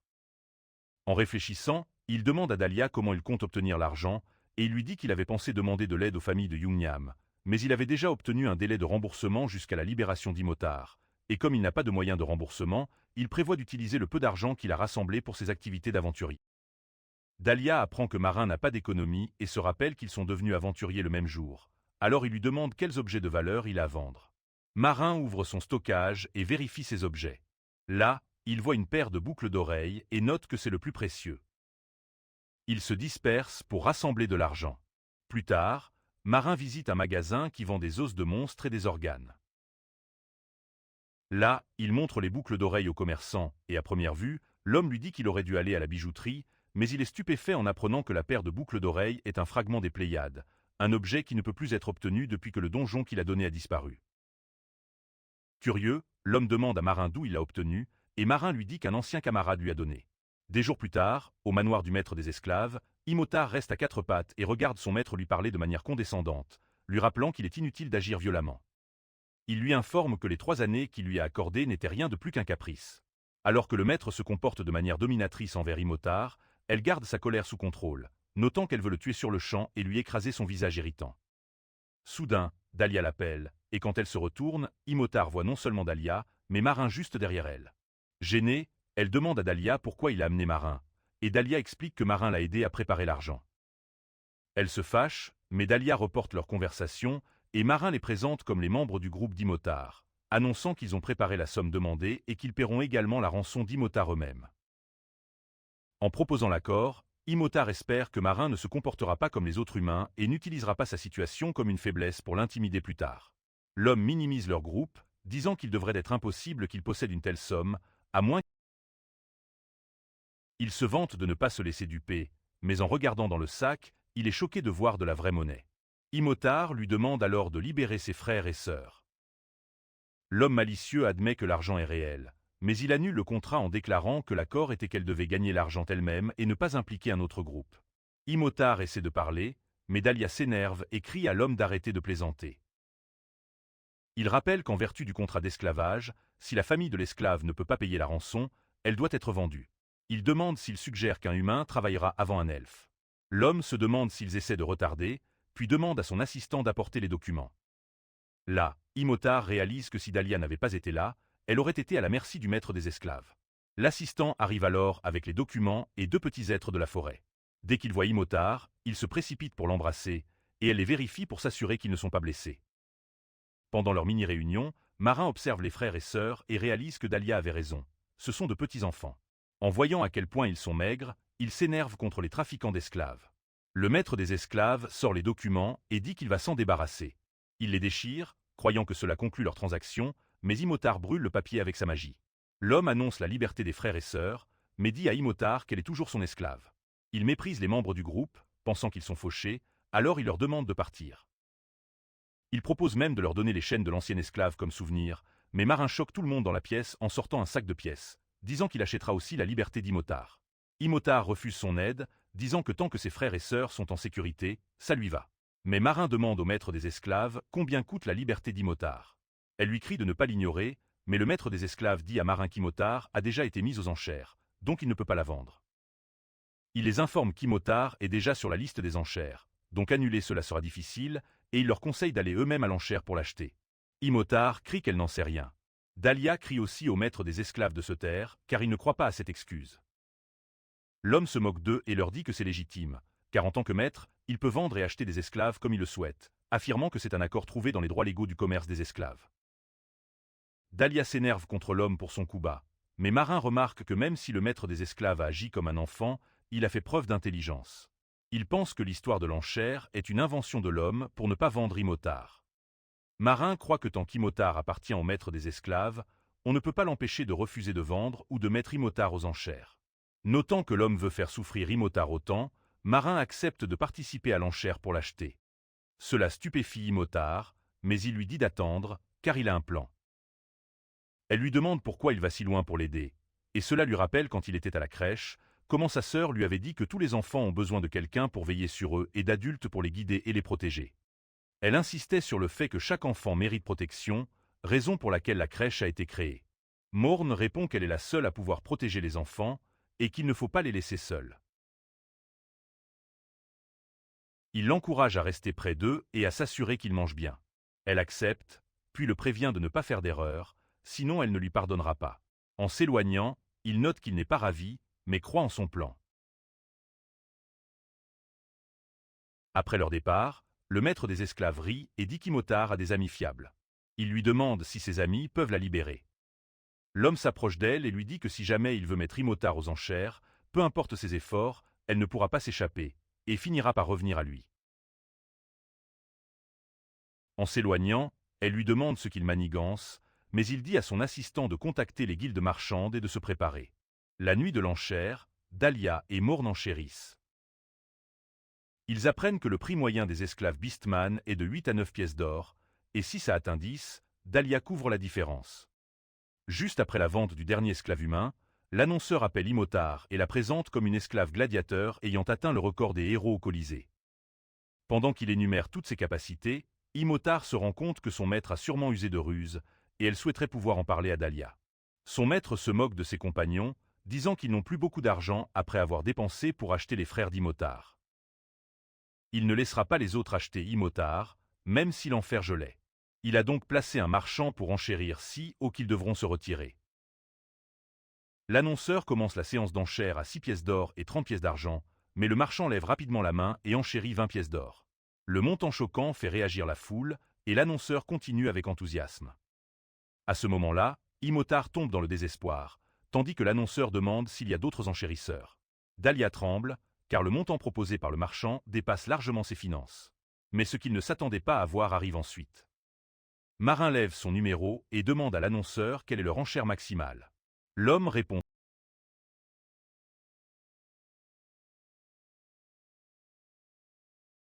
Dahlia panique, pensant que Marin n'avait que 10 pièces d'or, mais il précise qu'il a seulement suggéré ce montant, sans dire que c'était tout. En entendant le prix de Maronne, l'annonceur le regarde et se demande s'il peut payer une telle somme, et il ne semble pas fiable pour des paiements échelonnés. Il méprise Maronne et lui dit que la maison d'enchères n'accepte que des paiements en avance. Instantanément, Maronne s'approche du podium, défiant l'annonceur. Il regarde Imotard, qui ne comprend pas, puis, à la surprise générale, il ouvre sa fenêtre de stockage et déverse 50 pièces d'or. Le maître des esclaves n'en revient pas, se demandant comment Maronne, un simple aventurier de rang marin, a pu réunir une telle somme. L'annonceur déclare Imotard vendu. Plus tard dans la soirée, Imotard retrouve ses frères et pleure en les serrant dans ses bras, notant qu'elle est enfin une vraie personne libre. Dahlia, de son côté, demande à Maronne pourquoi il ne lui a pas dit qu'il avait autant d'argent, mais Marin répond que Dahlia n'a jamais demandé combien il avait. Cela dit, Dahlia ne pousse pas plus loin et est heureux que la famille soit à nouveau réunie. Imotard appelle alors Maronne et le remercie de les avoir aidés, se demandant comment elle pourrait le rembourser, tandis que ses frères sentent une délicieuse odeur de viande et se précipitent vers lui pour aller manger. Après leur départ, Imotard demande à Dahlia ce qu'elle devrait faire, n'ayant aucune idée de comment rembourser Maronne, mais Dahlia lui dit de ne pas trop y penser, car Marin les aime probablement comme camarades, donc il vaut mieux qu'ils restent ensemble. Elle demande ensuite à Dahlia s'il y a quelque chose à manger, car Maronne sans l'huile est appétissant, mais Dahlia finit par réaliser ce qui se passe et court vers Maronne pour l'empêcher de nourrir les frères avec de la viande destinée aux monstres. Alors que Marin nourrit les jeunes frères d'Imotard, Dahlia entre dans sa chambre et exige qu'il s'arrête. Confus, Marin demande pourquoi, mais avant qu'il ait une réponse, les frères d'Imotard se régalent de la viande frite. Après la première bouchée, les garçons louent le goût, mais Dahlia demande ce qu'il leur donne. Imotard suppose que c'est du poulet frit et que ça va, car ses frères ont toutes leurs dents. Puis, elle réalise et demande de quoi est faite la viande frite. Sans hésiter, Marin lui dit que c'est de la viande de harpie. Imotard s'indigne de leur donner de la viande vile, arrache le morceau en le traitant de sale, mais les garçons protestent, réclamant encore cette viande délicieuse. Alors qu'elle se dispute avec eux, l'arôme de la viande frite atteint le nez d'Imotard. Elle décide alors de faire semblant de la manger et s'effondre dramatiquement pour effrayer ses frères afin qu'ils s'arrêtent. Pourtant, elle ne peut pas se résoudre à consommer de la viande de monstre. Après une brève lutte intérieure, elle se prépare à prendre sur elle pour ses frères et prévoit de rouler au sol dramatiquement après y avoir mordu, faisant comme si c'était empoisonné. Après avoir mangé la viande de harpie, Imotard reste figé un moment, et Dahlia demande si c'est vraiment empoisonné. Tremblante d'incrédulité, Imotard se demande pourquoi c'est si bon, mais les supplications de ses frères la sortent de sa réflexion. Elle pense au goût juteux et se demande si c'est vraiment de la viande de harpie. Quand Marin lui demande, elle ment et dit que ce n'est pas le cas. Elle prend alors ses frères dans ses bras et s'en va, déclarant qu'elle n'oubliera jamais cette insulte. Peu après, Marin dit à Dahlia de commencer à lui donner 90% des revenus des quêtes qui lui reviennent jusqu'à ce qu'il puisse rembourser ses 70 pièces d'or. Stupéfait, Dahlia lui demande s'il veut le faire mourir de faim, mais ça ne l'inquiète pas. Il exige ensuite la récompense promise par Dahlia, l'affaire étant réglée. Plus tard, Dahlia conduit Morne dans la forêt et il demande s'il faut venir la nuit. Dahlia explique que le village est trop bondé et que les esprits n'aiment pas ce genre d'environnement. Marin demande alors comment il peut accorder une bénédiction d'attribut, notant d'après ses paroles que ce n'est pas quelque chose que tout le monde peut faire. Dahlia lui dit d'enlever ses gants épais, expliquant qu'une partie de sa peau doit être exposée pour que la bénédiction pénètre. Après avoir suivi les instructions, Dahlia lui explique comment les elfes nés dans la forêt reçoivent la bénédiction d'un esprit. Les attributs de bénédiction deviennent leur potentiel intérieur, et ces esprits les accompagnent toute leur vie. Il peut demander à un esprit d'accorder sa bénédiction à d'autres. Ces rencontres n'arrivent qu'une fois dans une vie, d'où leur réserve pour les proches. Réalisant à quel point une telle bénédiction est précieuse, Morne demande s'il veut vraiment l'utiliser sur lui. Dahlia répond que Marin est son bienfaiteur, puisqu'il a aidé à réaliser un souhait de longue date de sauver ses camarades souffrant aux mains des humains. Ensuite, Dahlia appelle l'esprit du vent, Silt, et une douce brise entoure Morne. Incapable de voir les choses magiques de ses propres yeux, Marin ressent plutôt le vent doux caresser sa peau. Peu après, Dahlia lui explique une autre raison vile pour laquelle les humains achetaient des elfes dans le passé. Apparemment, les humains cherchaient à voler les bénédictions des elfes, et les elfes ont enduré cette humiliation pour protéger leur fierté. Dahlia dit que le taux de mortalité des elfes a augmenté après la signature du pacte. Elle libère alors du silt vers lui, l'enveloppant et lui donnant un nouvel attribut. Fr. La nouvelle aptitude choque Marin, mais Dahlia interrompt ses pensées, lui rappelant qu'il ne lui a pas encore pardonné d'être un humain.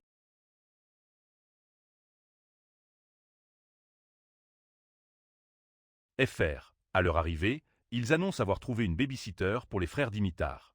Dahlia se demande si un humain peut s'en occuper, mais Imitar est impatiente de vivre sa première journée libre. Fr. Elle leur montre les demandes acceptées, dont une soumission d'une caverne de cristal de niveau 20. Dahlia n'est pas enthousiaste à l'idée de combattre des dortes dans des marais, mais Imitar la juge sûre. Fr. En se préparant pour le donjon, Marin étudie les caractéristiques des monstres de boue tout en se demandant quel goût ils pourraient avoir. Remarquant son expression, Dahlia devine ce à quoi il pense, mais Imitar leur demande de se rendre à l'entrée du village, où la carriole qu'elle a réservée les attend. Fr. En marchant dans les rues, Dahlia demande à Imitar si elle a recherché tous les autres monstres de la caverne.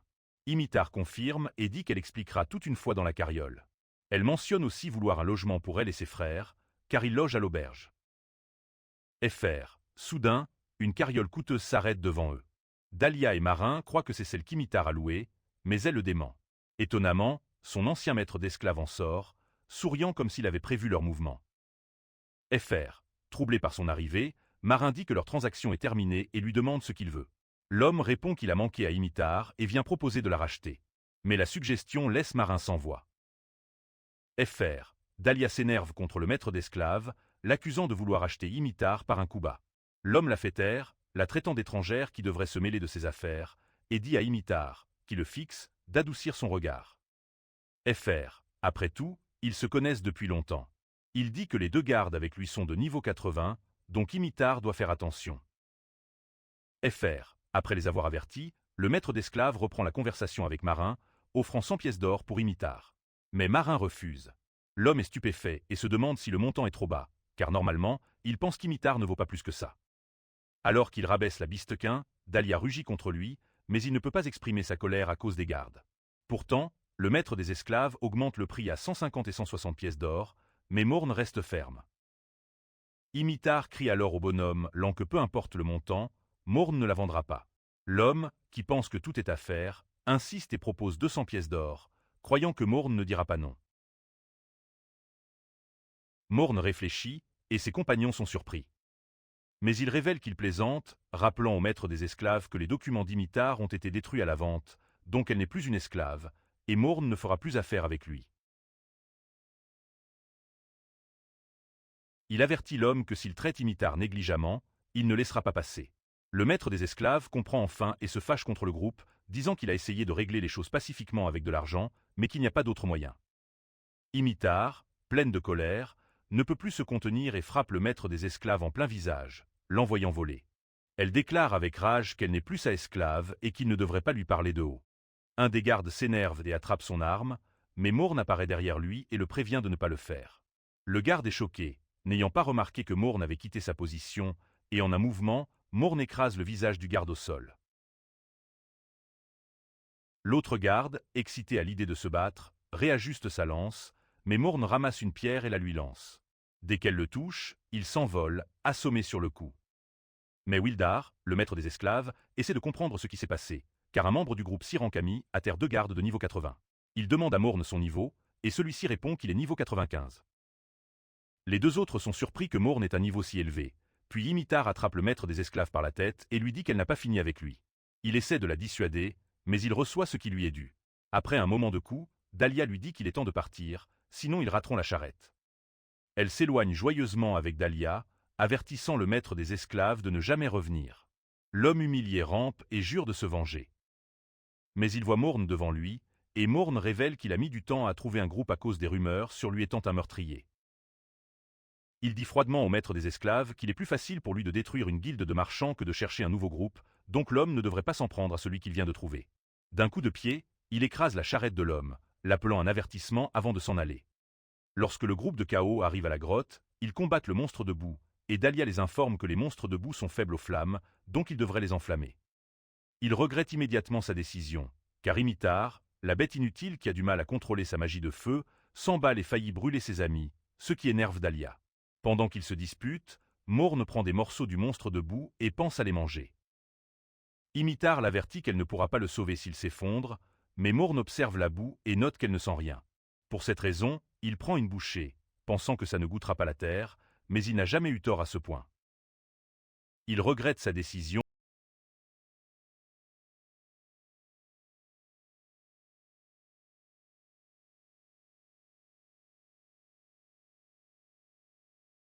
Morn refuse son offre et lui rappelle qu'elle doit nourrir ses frères et sœurs, ce qui amène Dahlia à se demander comment Morn a pu rassembler une telle somme, espérant qu'il ne s'est pas impliqué dans quelque chose de dangereux comme il avait averti plus tôt.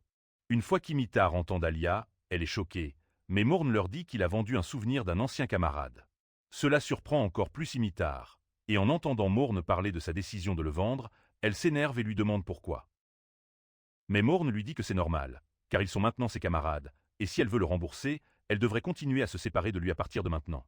Elle se demande si c'est tout, mais une fois qu'il la rassure et l'appelle leur leader, Imitar s'enthousiasme et promet de faire de son mieux en tant que leader. Juste après, elle demande à Morn s'il connaît Dahlia depuis longtemps, et il lui répond que ce n'est pas si différent.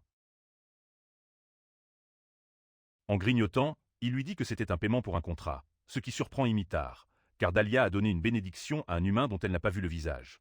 Imitar, changeante, demande à Morn pourquoi il porte un casque, et il répond qu'il a ses raisons. La voyant s'approcher de lui en agitant ses doigts, Morn lui demande ce qu'elle fait, mais Imitar se rapproche et veut ouvrir le casque. Heureusement, Dahlia l'arrête, disant qu'il est indécent de fouiller dans ce que les autres ne veulent pas montrer. Dahlia réprimande Morn pour cacher son identité, lui disant qu'il devrait s'ouvrir un peu, car l'intérêt des autres montre qu'ils veulent être amis. Morn s'arrête pour réfléchir, mais soudain, une attaque inattendue le frappe. Les autres se retournent et voient un caméléon monstrueux qu'il tue.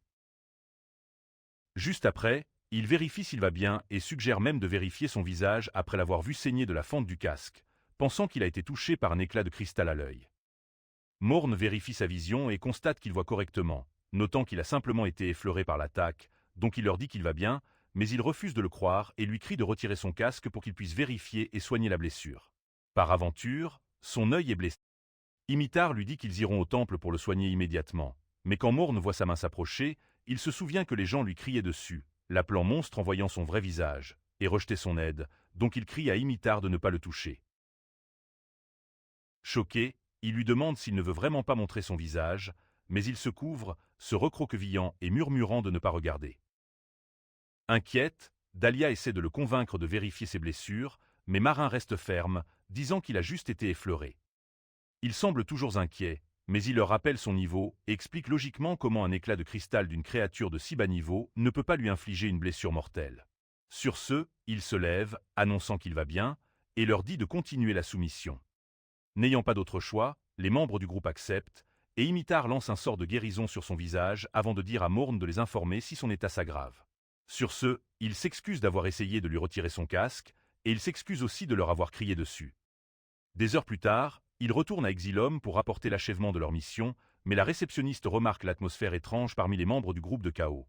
Alors elle leur demande ce qui se passe, mais ils l'ignorent. Imitar demande avec inquiétude de s'assurer que Morn va bien, et après qu'il affirme, Dahlia suggère de prendre un jour de repos pour surveiller l'état de Morn. Juste à ce moment-là, alors qu'il s'apprête à retourner à l'auberge, quelqu'un entre en trompe dans la guilde, annonçant une urgence. Elle a un rapport et annonce qu'un nouveau donjon, le Jardin des Dryades, a été confirmé dans la forêt à la frontière entre Indram et la capitale. Tout le monde est surpris par l'annonce, mais les membres du groupe de Chaos concluent que les filles s'en chargeront, alors Marin propose de les rejoindre. Étonné, il lui demande s'il est sûr de ne pas avoir besoin de repos, et il les assure qu'il va bien. Il révèle alors qu'il aimerait tester quelque chose. Peu après, de nombreux groupes de la guilde arrivent au nouveau donjon, et le groupe de Chaos n'est pas exempté. Une rumeur circule sur le fait que le groupe qui a trouvé le donjon en premier a été hospitalisé par les boss du donjon. Marin, quant à lui, note que les dryades sont des monstres de type plante, alors il se demande si elles auront le goût de légumes ou de cornichons. Imitar et Dahlia le lisent comme un livre ouvert et s'inquiètent pour la réputation de leur groupe si Marin mange des monstres devant les autres.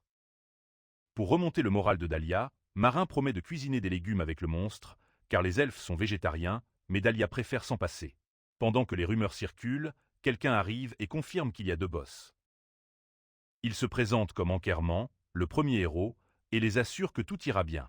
Marin trouve ce titre de héros étrange, et Dahlia est surprise de voir à quel point Marin est démodé. Dahlia l'informe donc que les héros sont des personnes qui détiennent le titre de candidat courageux, et c'est par respect que les gens omettent le mot candidat et les appellent héros. Certaines personnes sont anxieuses à propos des héros, car leur existence même annonce le retour du roi démon, et quand ce moment viendra, les héros s'opposeront au roi démon, c'est pourquoi les gens les respectent. Marin utilise sa compétence d'évaluation sur Enquerment et voit beaucoup de statistiques élevées, puis plusieurs titres de premier conquérant de labyrinthe. Marin informe alors Dahlia qu'il a déjà vu un héros, et Dahlia admet qu'il y en a plus d'un. Il informe ensuite Marin que parmi les 5 héros qu'ils ont trouvés jusqu'à présent, le 2e héros a été tué, et le 4e héros est mort face au monstre, ce qui signifie qu'il n'en reste que 3. Après un moment, les groupes commencent leur raid sur le donjon, accueillis par de nombreux monstres guêpes. Là, le groupe de Chaos combat les créatures et les tue facilement. Cela impressionne les autres groupes, et Imitar affiche un air satisfait. Mais Dahlia lui rappelle qu'ils ont du travail à faire, à savoir protéger la force principale qui prévoit de tuer les dryades. Un groupe de rambés fait de son mieux pour empêcher une des dryades d'interférer pendant qu'ils attendent qu'Enkerman termine l'autre. Le monstre attaque le héros, mais il esquive les vignes, puis déchaîne une pluie de coups qui découpe la dryade en morceaux. Tous ceux qui assistent à l'attaque louent Enkerman pour avoir affronté la dryade seule, croyant qu'il ne reste qu'une dryade à gérer. Mais juste à ce moment-là, la dryade, encore debout, pleure son camarade mort et pousse un cri. Les autres aventuriers n'y prêtent aucune attention, croyant qu'Enkerman va aussi la découper, mais ils sont horrifiés lorsque la dryade les attaque avec de nombreuses vignes et émet une aura si puissante que Morn réalise qu'ils sont dans un donjon où ils devaient tuer les 2 boss en même temps. Marin utilise l'évaluation et confirme que la dryade enragée a monté de niveau. Il avertit immédiatement Dahlia du monstre, et Enkerman informe les autres groupes. Il leur demande de reculer, affirmant que leurs niveaux sont trop bas pour affronter le boss, alors il va leur acheter du temps. Alors qu'ils fuient, certains se font attraper par les vignes et paniquent, laissant Enkerman seul contre la dryade. Pendant ce temps, le héros traite l'équipe de soumission de fous pour l'avoir suivi aveuglément, sans connaître les boss, contrairement à lui qui avait obtenu des informations de la guilde des voleurs au préalable. Il avait révélé certaines informations sur les monstres à l'équipe pour semer le trouble, et avait finalement vaincu les boss tout seul pour obtenir un autre titre. Alors qu'il se prépare à combattre la dryade, il est soudainement informé qu'il ne peut pas utiliser de compétences ni de techniques d'armes pendant 10 minutes, ce qui signifie qu'il a été maudit par le monstre. Juste à ce moment-là, elle l'attrape avec ses vignes et le tire à terre. Enkerman, le héros, essaie de couper la vigne qui le retient, mais la dryade le frappe encore et encore, jusqu'à ce qu'il soit presque inconscient. Voyant cela, l'équipe de soumission se précipite pour sauver sa peau, réalisant que la soumission a échoué. Marin, de son côté, note que s'il reste, les pertes vont augmenter. Alors il fonce droit vers le monstre et active sa compétence d'escrime martial, mais il ne sait pas quelle puissance utiliser contre la dryade, alors il décide de la rendre modérée. Alors que le monstre s'attaque à un humain, Marin le pousse de côté, puis déchaîne une slash si féroce qu'elle découpe non seulement la dryade en 2, mais aussi les arbres environnants. Le gars sauvé est stupéfait de voir Marin abattre le monstre de niveau 70 d'un seul coup. L'attaque a surpris les spectateurs et Marin, qui voulaient rester modérés. Quelques secondes plus tard, il reçoit le titre de conquérant du Jardin des Dryades. Alors que Marin ne sait pas comment réagir, puisque c'est son premier titre de réussite, ses coéquipiers se précipitent vers lui et le félicitent d'avoir facilement géré la dryade avec un coup spectaculaire, tandis qu'il leur dit humblement qu'il ne prévoyait pas de faire quelque chose d'aussi grand. L'homme qui l'a sauvé plus tôt apparaît et remercie Marin, surpris par sa force, qui ne correspond pas au rang de son groupe. Les autres félicitent le groupe d'avoir vaincu les guêpes, rendant la soumission plus facile, et louent Marin pour avoir battu la dryade qu'Enkerman n'a pas pu. Peu après, ils murmurent sur le titre de Kinès layé de Marin et le danger de traîner avec lui. Dahlia et Imitar sont dégoûtés, alors elles essaient de raisonner les humains insensibles avant de les renvoyer. De l'autre côté, un groupe s'inquiète pour le héros, qui a l'air mécontent tout en essayant de comprendre comment Marin a vaincu la dryade si facilement. Enkerman note qu'il n'a pas vu le niveau de Marin lors de son évaluation, et il est furieux contre lui. Un simple aventurier de rang-mer lui a volé son titre de premier clear de donjon, il jure de ne pas oublier. Plus tard à l'auberge, Marin ouvre des châtaignes qu'il a récoltées de la dryade, et il les qualifie de haute qualité. Alors il enlève la coque extérieure, les fait bouillir avant de les enrober de sirop de sucre chauffé. Il ferme le couvercle, les laisse cuire un moment, et quand c'est prêt, Marin nomme le plat d'après son alias. Il l'observe avant de le goûter, et il est complètement abasourdi par la saveur, réalisant qu'il ne peut pas manger quelque chose d'aussi bon tout seul. Plus tard dans la nuit, il appelle Dahlia dans sa chambre et lui propose des châtaignes, mais Dahlia est frustrée car Marin ne comprend pas son refus. Curieux, il demande à propos d'Imitar, et Marin lui dit qu'il ne peut pas lui en donner car elle n'aime pas les sucreries. De plus, ses frères dorment car il est minuit. N'ayant pas d'autre choix, Dahlia prend une châtaigne cuite par pitié pour les efforts de Marin, mais il a goût.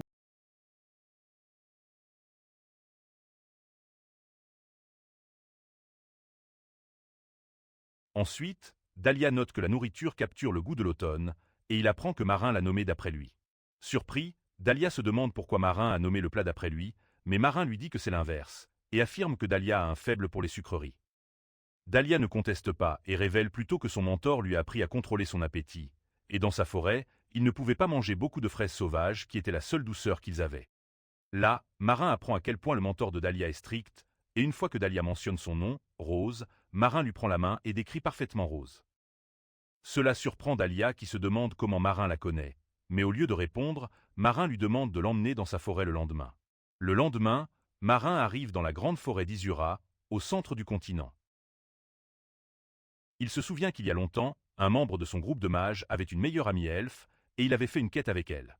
Marin se rappelle que l'elfe se distinguait par sa lance, ce qui était rare pour son espèce, mais il n'aurait jamais imaginé qu'elle était le mentor de Dahlia. En s'approchant des frontières des elfes, Marin, qui avait confirmé plusieurs fois avec Dahlia, se demande si Rose ne se souviendra pas de lui. En arrivant aux frontières, il aperçoit Rose, qui analyse instantanément sa silhouette, correspondant à ce que Dahlia lui avait dit. Elle demande à Marin de lui donner son nom.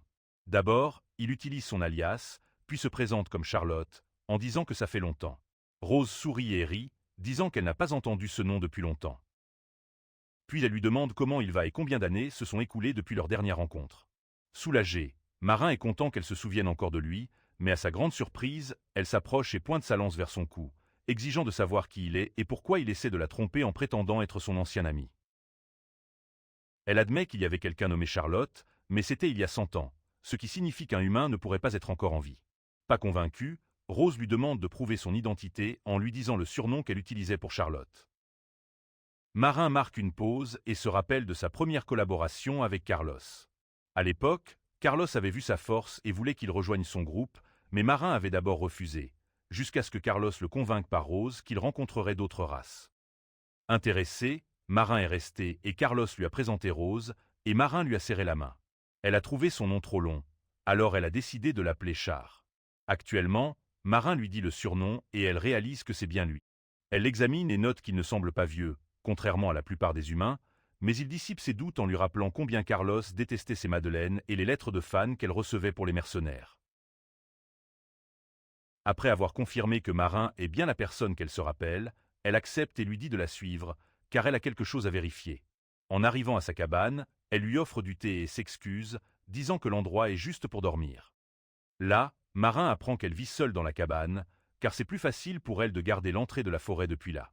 En observant Rose, Marin note qu'elle n'a pas changé du tout en 100 ans, ce qui est courant chez les elfes. Après que Rose ait refusé que Marin enlève son casque, elle lui demande de lui montrer ses mains. Il enlève alors ses gants, et elle les examine, notant qu'il n'a pas vieilli. Elle lui dit que c'est comme si le temps s'était arrêté pour lui par rapport à elle. Curieuse, elle lui demande si Carlos n'a pas vieilli comme lui, mais Marin tremble avant de lui dire que Carlos et tous les autres de leur groupe sont morts, et qu'il est le seul survivant. Rose raisonne logiquement et acquiesce, mais elle révèle qu'elle pensait que tous les membres du groupe étaient morts. À l'époque, les seules nouvelles qu'elle avait du groupe venaient des lettres occasionnelles que Carlos lui envoyait, mais il a ensuite cessé de répondre, alors elle a décidé d'attendre, pensant que Carlos était occupé jusqu'à ce qu'elle entende parler de leur groupe. Romantia a disparu, s'étant évaporé 20 ans plus tard. Bien que des groupes aient disparu à l'époque, c'était très étrange pour Romantia, car ils étaient très forts, ce qui a fait circuler des rumeurs. Au début, Rose n'y croyait pas et a décidé d'attendre, mais trop de temps a passé pour qu'elle continue d'espérer, c'est pourquoi elle a conclu qu'ils étaient tous partis. Maintenant, Rose est plus choquée que heureuse de le voir en vie, alors elle lui demande curieusement comment il a vécu 100 ans sans vieillir. Marin lui rappelle leur dernière aventure ensemble, où ils ont tué Regina Aranaya, la reine araignée, et obtenu le livre de compétences Arachnophobia.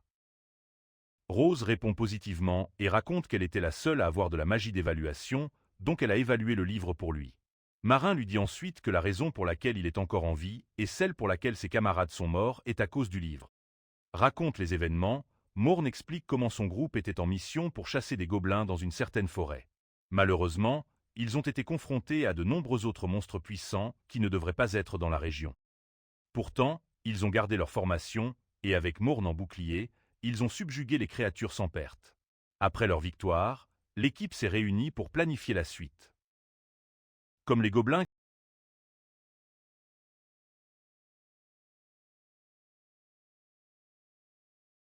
Ne voulant pas s'enfoncer davantage dans la forêt dangereuse, l'équipe a décidé que la meilleure chose à faire serait de se retirer, emportant certains des cadavres de monstres comme preuve de ce qu'ils avaient vécu.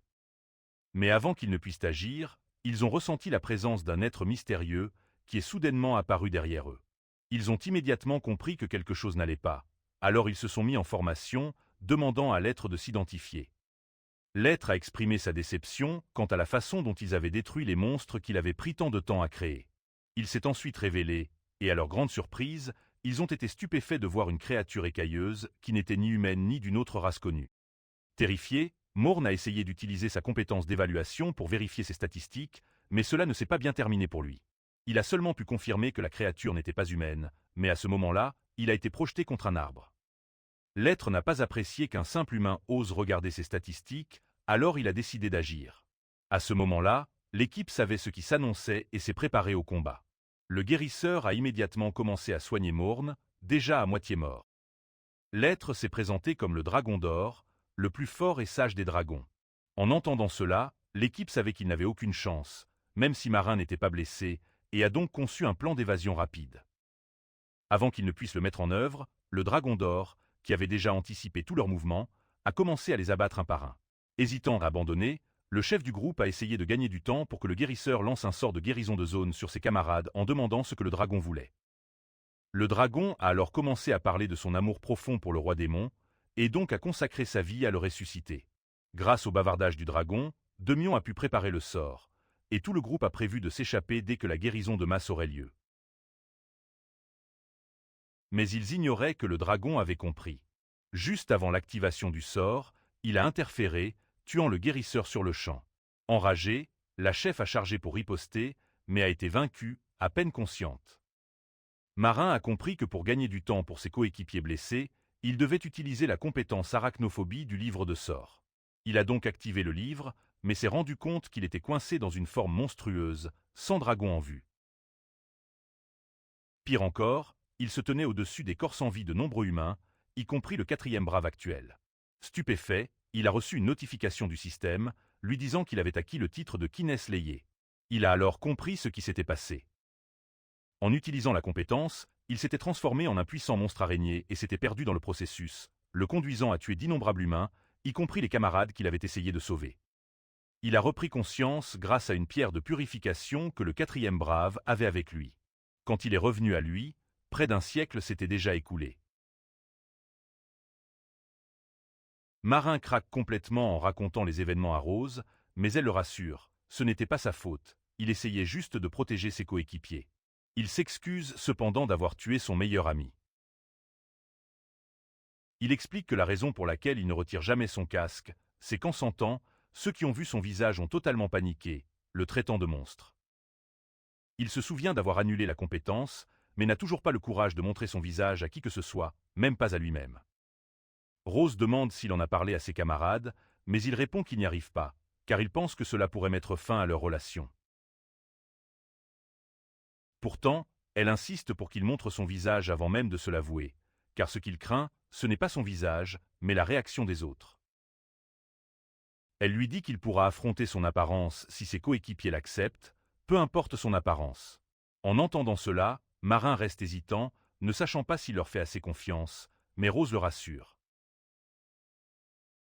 Elle lui demande pourquoi il a changé son nom de Charlotte, et Marin révèle que c'est à cause des châtaignes qu'il a soi-disant nommé ainsi. Il explique qu'il a changé de nom par peur que son vrai nom figure sur une affiche de recherche. Quand elle lui demande ce qu'il a fait depuis son réveil, Marin lui parle de son choix de devenir aventurier, car les bandes de mercenaires n'existent plus. Il raconte alors son expérience jusqu'à son équipe avec Dahlia et Imitar. Impressionné, Rose demande comment va Dahlia et si son tir à l'arc s'est amélioré. Marin lui assure que sa protégée a bien progressé, puis il remarque que sa personnalité rigide s'est adoucie, la rendant maladroite. Sur ces mots, ils se disent au revoir alors que Marin s'en va. En rentrant, il réfléchit aux paroles de Rose, se demandant s'il fera un jour confiance à ses coéquipiers pour leur montrer son visage. À son arrivée, il trouve Dimitar de mauvaise humeur, se plaignant qu'Ankerman la harcèle depuis son départ. Il leur propose des châtaignes qu'il a apportées, mais elles refusent, sachant d'où elles viennent. Imitar commence alors à raconter comment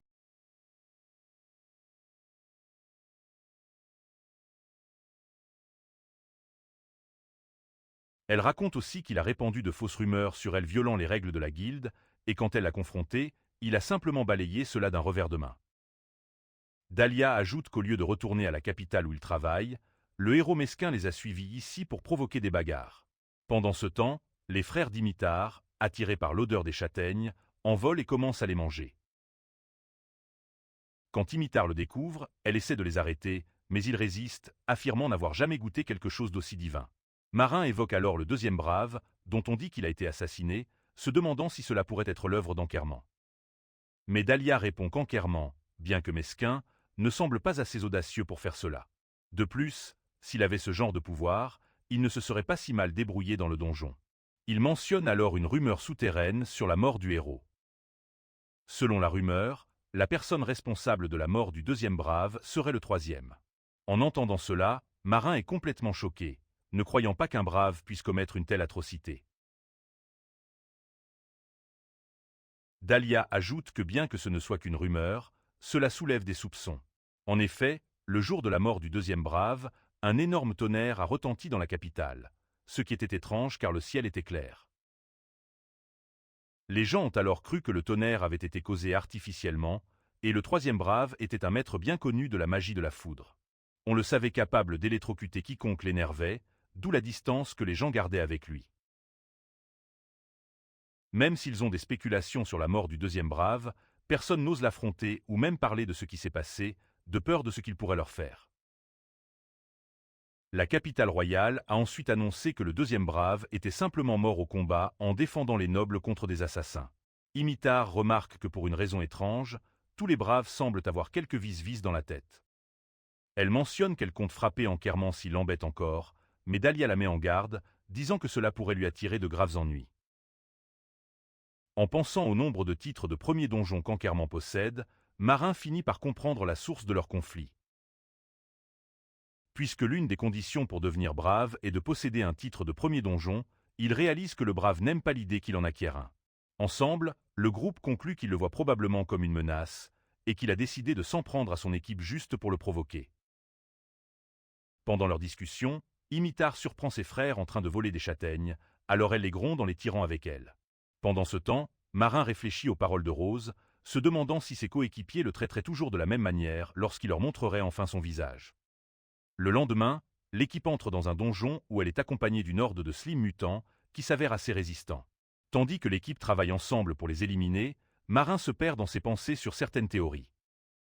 Il pense que la mutation des slims pourrait être un signe avant-coureur du retour du roi démon, ce qui pourrait être dangereux car il pourrait rencontrer à nouveau le dragon d'or.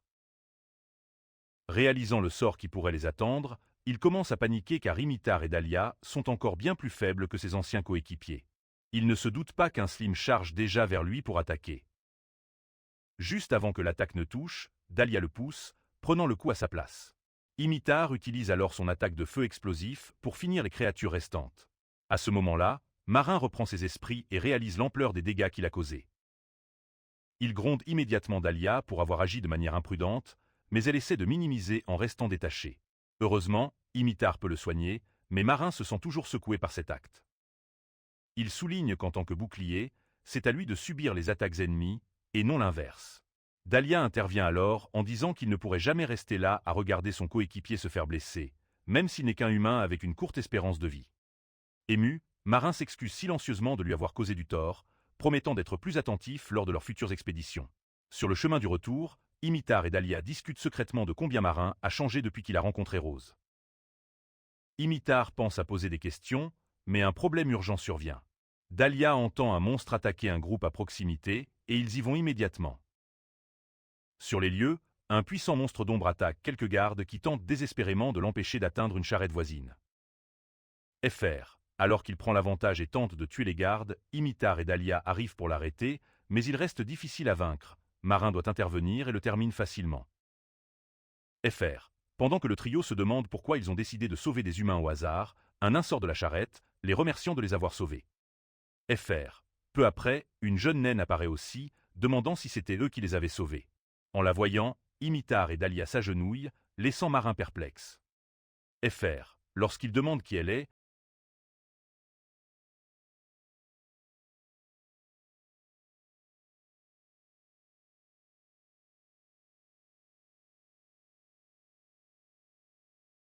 Fr. En attendant, Dahlia révèle que la raison pour laquelle lui et Imitar se sont précipités pour les sauver, c'est qu'ils ont senti la présence de nains, aidant Marin à réaliser que le règne des humains n'a pas changé. Fr. Marin souligne que Tatacha lui semble juste être une enfant, ce qui pousse Dahlia à s'emporter contre lui. Elle explique que malgré son apparence juvénile, c'est une naine adulte, déjà épouse et mère. Fr. L'escorte naine de Tatacha les remercie de les avoir sauvés, disant que la situation aurait pu être grave pour la princesse. Peu après, Tatacha sort et demande à Dahlia et Marin leur nom. Fr. Elle leur assure qu'elle n'oubliera jamais les noms de ses bienfaiteurs.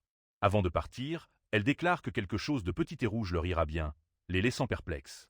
Après son départ, ils attendent encore longtemps avant qu'Imitar ne soit libéré, se demandant s'il y a un problème. Fr. En attendant, Marin a faim et sort une salade prête qu'il avait préparée dans son stockage. En voyant la salade, Dahlia remarque que c'est la première fois qu'elle voit Marin manger seulement des légumes. Fr. Marin lui en propose, mais il reste têtu, sa détermination ne dure pas longtemps, vu la présentation soignée des plats. Après avoir confirmé que ce sont de vrais légumes et non la peau d'un monstre, il décide d'essayer. Dès que Dahlia y goûte, il ressent une joie éclater en lui, n'ayant jamais goûté un plat aussi divin depuis qu'il a quitté la forêt. En s'enquérant des ingrédients, Marin révèle que même si les légumes sont réels, il a ajouté des ingrédients comme de la bave et des morceaux d'autres monstres qu'il a vaincus.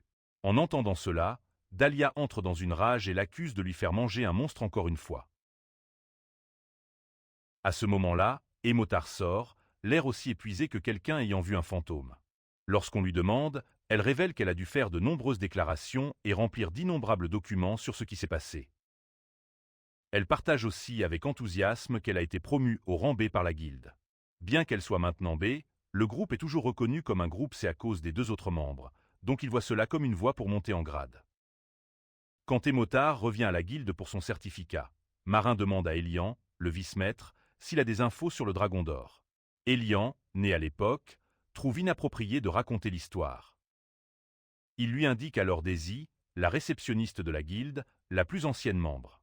Elian trouve étrange qu'un aventurier aussi fort que Marin soit apparu soudainement pour chercher le dragon d'or. Il pense qu'il serait préférable de le surveiller. Lorsque Marin demande à Daisy au sujet du dragon, elle consulte les archives et révèle ensuite la nouvelle la plus choquante. Marin est abasourdi d'apprendre que le monstre qu'il a consacré sa vie à vaincre a déjà été abattu par un groupe d'aventuriers il y a des années. En entendant que le dragon a déjà été tué, Marin reste incrédule, se demandant s'il a encore un but dans la vie. Daisy révèle alors que bien que les archives affirment que le dragon a été vaincu par les aventuriers, ce n'était pas le cas. Elle explique que pendant la soumission, certains aventuriers ont utilisé une magie de feu très puissante qui a englouti la ville. Mais quand cela s'est éclairci, il n'y avait plus de traces du dragon. Ils étaient surpris qu'un dragon de ce calibre puisse disparaître sans laisser de traces. Mais comme il n'y a eu ni attaque ni apparition du dragon après la soumission, ils ont décidé de l'enregistrer comme une victoire. En entendant cela, Marin remarque qu'aucune magie humaine ne peut réduire un corps de dragon à néant. Il conclut donc que le dragon est définitivement vivant quelque part. Il demande s'il existe un autre endroit où il peut obtenir des informations plus détaillées. Daisy lui parle d'une guilde connue sous le nom de Sieves Guild, qui pourrait l'aider à enquêter. Selon elle, le seul endroit où il peut trouver la Sieves Guild est dans un lointain désert occidental, connu pour abriter des aventuriers itinérants. Mais comme la région occidentale a des niveaux de monstres plus élevés, la guilde a imposé une restriction stipulant qu'un aventurier doit être au moins de rang B pour y être autorisé.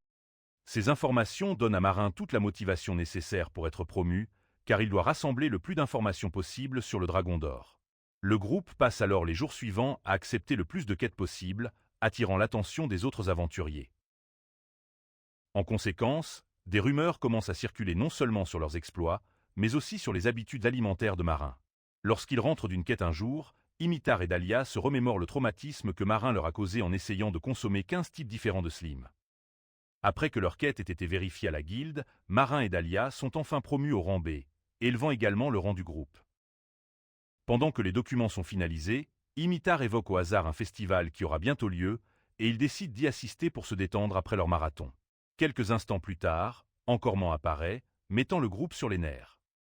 Lorsqu'il lui demande pourquoi il est là, il répond qu'il est juste venu féliciter leur travail. Il en profite pour leur rappeler qu'il est de rang A et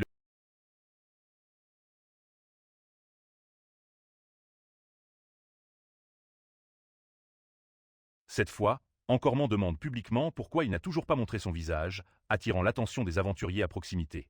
Il déclare qu'en tant que B, il fait désormais partie des forces principales de la guilde, ce qui nécessite de révéler son visage comme symbole de confiance. Imitar et Dahlia essaient de défendre Marin, mais cela pousse Encormant à insister. Un membre du personnel de la guilde approuve alors le point de vue d'Encormant, affirmant que même si Marin ne veut pas révéler son visage au public, il doit le faire pour le personnel de la guilde. Étonnamment, Encormant ne s'arrête pas là et accuse la guilde de cacher l'identité d'une personne dangereuse, le Quinslayer. À ce moment-là, les aventuriers à proximité commencent à discuter du fait que Marin ne révèle pas son visage le rend encore plus terrifiant, ce qui l'agite. Imitar et Dahlia continuent d'essayer de le défendre, mais cela ne fait qu'empirer les choses. Marin réalise alors qu'il n'a d'autre choix que d'enlever son casque. Il commence à transpirer abondamment en essayant de l'enlever pour la première fois, portant le traumatisme et la résistance de ses souvenirs. Marin lutte pour enlever le casque, mais ses mains semblent plus lourdes que jamais.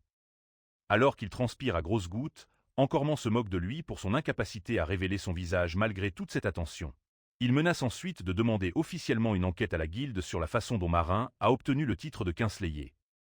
À ce moment-là, Marin se précipite hors du bâtiment, ce qui le rend encore plus suspect aux yeux des autres aventuriers.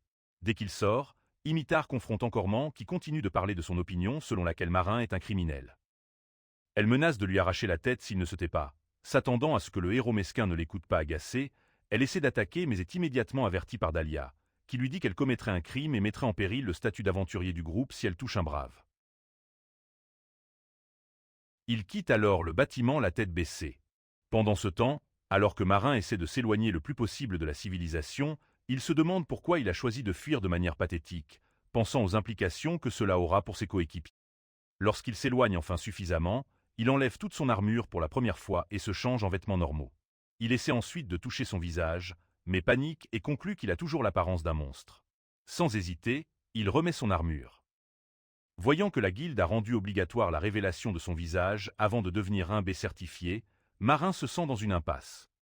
Il ne veut pas être celui qui retient son équipe, mais il croit qu'au moment où il révélera son visage, il sera étiqueté comme un monstre, ce qui amènerait ses coéquipiers à le traiter différemment. Il décide alors que le mieux serait de partir, pour ne pas les freiner. Lorsqu'il essaie de partir, Dahlia le rattrape et le convainc de les rejoindre pour une discussion. Pendant la discussion, Dahlia et Imitar révèlent qu'elles ne lui en veulent pas d'avoir fui, mais elles apprécieraient qu'il aborde l'éléphant dans la pièce, plutôt que de l'éviter tout le temps. Lorsqu'elle lui demande pourquoi il cache toujours son visage, Marin leur raconte enfin l'accident qui l'a transformé en monstre et l'a poussé à tuer des humains. Il révèle que la transformation a dû déformer son visage de façon permanente, car d'après ses souvenirs fragmentés, tous ceux qui ont vu son visage, même après la transformation, ont un peu paniqué. Il leur dit ensuite qu'il prévoit de partir, car il ne voudrait pas être un fardeau pour leur groupe. En entendant ces mots, Imitar et Dahlia s'énervent et commencent à lui reprocher son insensibilité à dire cela. Elle révèle que malgré leur haine indéfectible pour les humains, elles ont accepté d'être dans un groupe avec lui, et pourtant il croit toujours qu'elle le laisserait tomber à cause de son apparence un peu plus déformée que les autres humains. Elle lui assure alors que peu importe à quel point son apparence est cuite, elle serait toujours ses amie, faisant référence au fait qu'il est déjà un weirdo qui mange des monstres. Il leur demande de promettre de ne pas paniquer, peu importe son apparence. Quand il enlève son casque, elles s'étonnent et sont à court de mots. Au Exilum Guild, les aventuriers dans le hall discutent de Morn, qui, dit-on, va enfin montrer son visage aujourd'hui. Comme il fait partie du groupe désordonné, connu pour haïr les humains, certains aventuriers pensent qu'il n'est même pas humain, mais d'autres s'y opposent à cause de son titre de Quinslayer. Avant que le débat n'escalade, Encormant intervient et affirme calmement que Morn pourrait être une personne ordinaire et innocente. Les aventuriers acquiescent, mais le type louche se fiche de la race de Morn. Encormant se demande ce que Morn cache qui l'a fait fuir. Il décide alors de créer une raison plausible pour que les autres aventuriers accusent Marin et le forcent à quitter la guilde. Pendant ce temps, Elian, l'assistant du maître de guilde, les observe du deuxième étage et se plaint que les aventuriers gaspillent leur énergie sur des choses futiles au lieu de se concentrer sur les demandes. Cependant, la deuxième réceptionniste s'inquiète pour Marin, notant que la cohésion du groupe désordonné est forte et craint que cela n'affecte leur unité. Elian, lui, se moque de ce lâche qui ne peut pas montrer son visage. Il fait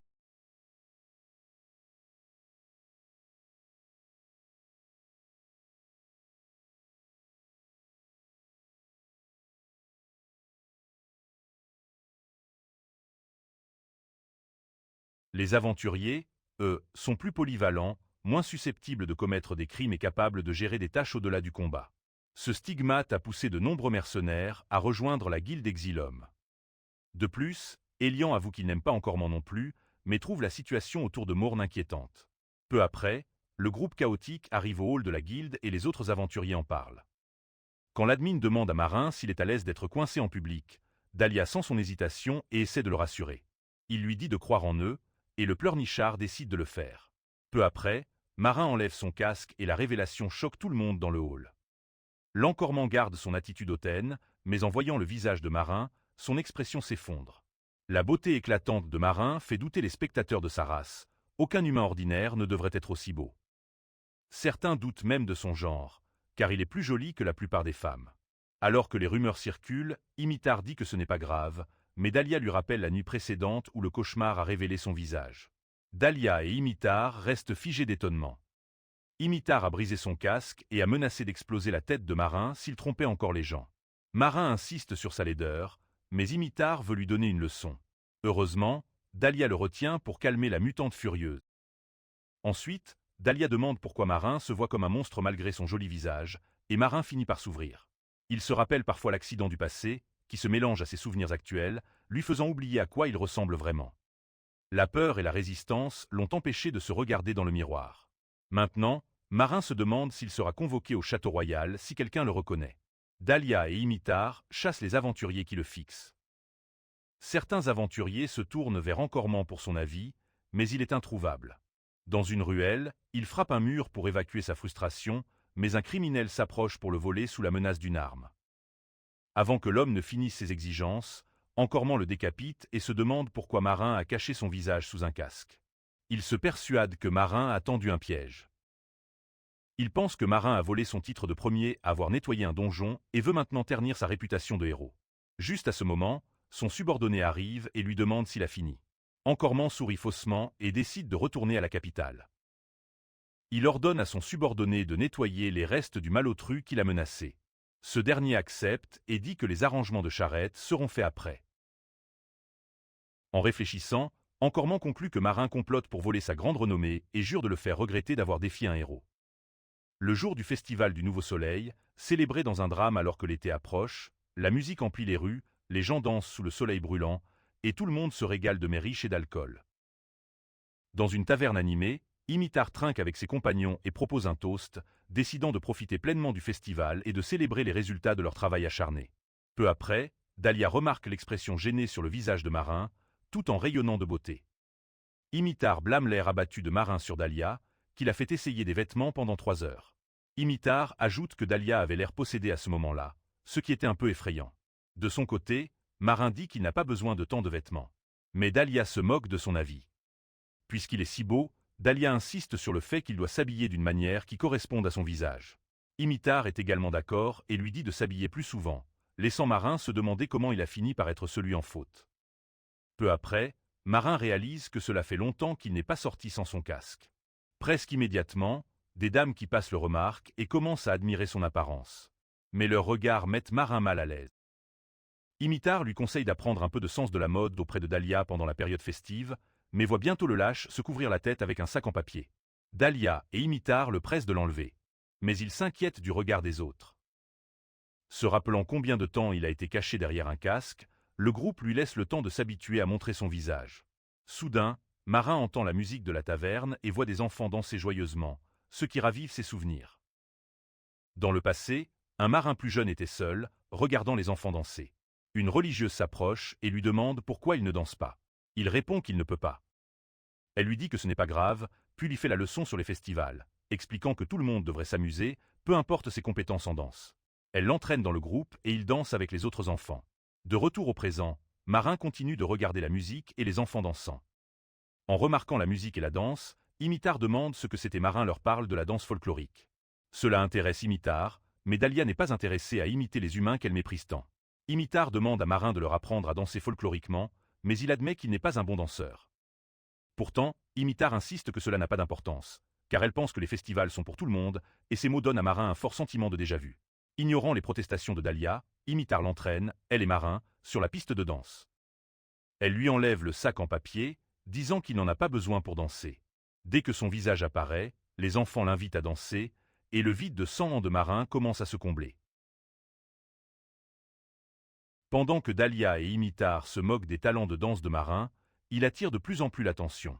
Peu après, Daisy arrive et se précipite vers eux en les voyant. Imitar lui dit qu'ils ont fait une pause dans les demandes, mais elle complimente la tenue de Marin. Gêné, il remet le sac en papier sur sa tête, mais Dahlia dit que c'est inutile, tout le monde ayant déjà vu son visage. Daisy remet alors une demande au groupe, précisant qu'elle n'est pas urgente. FR. Curieux, Imitar demande de quel type de demande il s'agit. Daisy révèle qu'il s'agit d'une demande nominative pour leur groupe, ce qui les laisse tous stupéfaits. Pendant ce temps, Lady Bonita savoure la noblesse, une servante lui lave les pieds pendant qu'elle boit un vin cher. FR. Peu après, son majordome lui transmet des infos sur la personne recherchée. Elle loue leur réseau efficace et décide de la rencontrer. Une autre servante arrive avec un globe magique qui projette l'image de Marron dans les airs. FR. Excitée, Bonita sourit et ordonne aux serviteurs de récompenser l'informateur. En partant, elle leur demande de préparer la calèche pour aller voir Marron. FR. Dans la partie nord du continent, une région aride avec des chaînes de montagnes, des gens y vivent encore. Le groupe désordonné arrive au village minier appelé Tariq, et le bruit constant du métal résonne dans l'air, torturant les tympans de Dahlia et Imitar. FR. Le duo se plaint du bruit et de la fumée épaisse émanant des fours. Imitar râle de devoir reprendre le travail dans le nord juste après avoir profité du festival, tandis que Dahlia se demande à voix haute qui a fait la nomination, surtout qu'ils viennent à peine d'atteindre le rang B. FR. En regardant le formulaire de demande, Marron réfléchit au système de nomination, généralement réservé aux nobles de haut rang. En voyant que le nominateur est l'atelier d'or, Morgano, il se demande s'ils sont assez riches pour faire cette demande, car il n'a jamais entendu ce nom. FR. La situation lui semble suspecte, et il espère que le client ne fera pas de demande déraisonnable. Suivant les directions, le groupe arrive à un atelier, et Imitar frappe à la porte. FR. Après un moment d'attente, elle s'impatiente et se prépare à frapper plus fort, mais Dahlia l'arrête, lui disant que casser des choses entraînerait des dettes. Pendant qu'elle se dispute, Marron remarque un étrange interrupteur près de la porte. FR. Devant ce qui pourrait être une sonnette, il appuie dessus. Les autres lui demandent immédiatement ce qu'il vient de faire, mais avant qu'il puisse expliquer, la porte de l'atelier s'ouvre, révélant un nain qui les fixe. FR. Il les invite à entrer, disant qu'il les attendait, et leur demande d'attendre une autre personne. FR. Pendant qu'ils attendent, Imitar se plaint de la complication inutile de la porte, mais à ce moment-là, une naine arrive et s'excuse, affirmant que c'est une technologie qui n'a pas été commercialisée. FR. En les remerciant d'avoir répondu à son appel, Dahlia et Imitar reconnaissent immédiatement leur Nom et tombent à genoux pour l'honorer. Nom leur dit de s'asseoir et de se détendre, car ce n'est pas une réunion formelle, les laissant stupéfaits. FR. Peu après, ils s'assoient ensemble, et Marron demande nerveusement à Nom pourquoi elle les a convoqués. Nom explique qu'ils doivent se procurer des matériaux spéciaux pour des armes et des armures. FR. Cela dit, elle ajoute qu'elle a récemment appris le système de nomination et a décidé de nommer leur groupe après avoir remarqué un nom familier. Dahlia et Imitar sont émus aux larmes, se sentant honorés que Nom se souvienne de leur nom, mais leur réaction laisse Morale perplexe. FR. Peu après, Marin se souvient que Nom est retournée dans sa ville natale et lui demande pourquoi elle est encore dans un village humain. Nom répond qu'elle veut apprendre une technique essentielle pour les artisans. FR. Elle leur explique la dévotion des Dahlia à la forge depuis des temps anciens, ce qui empêche les autres pays de rivaliser. Cependant, ils ont négligé d'autres technologies et commencent à décliner.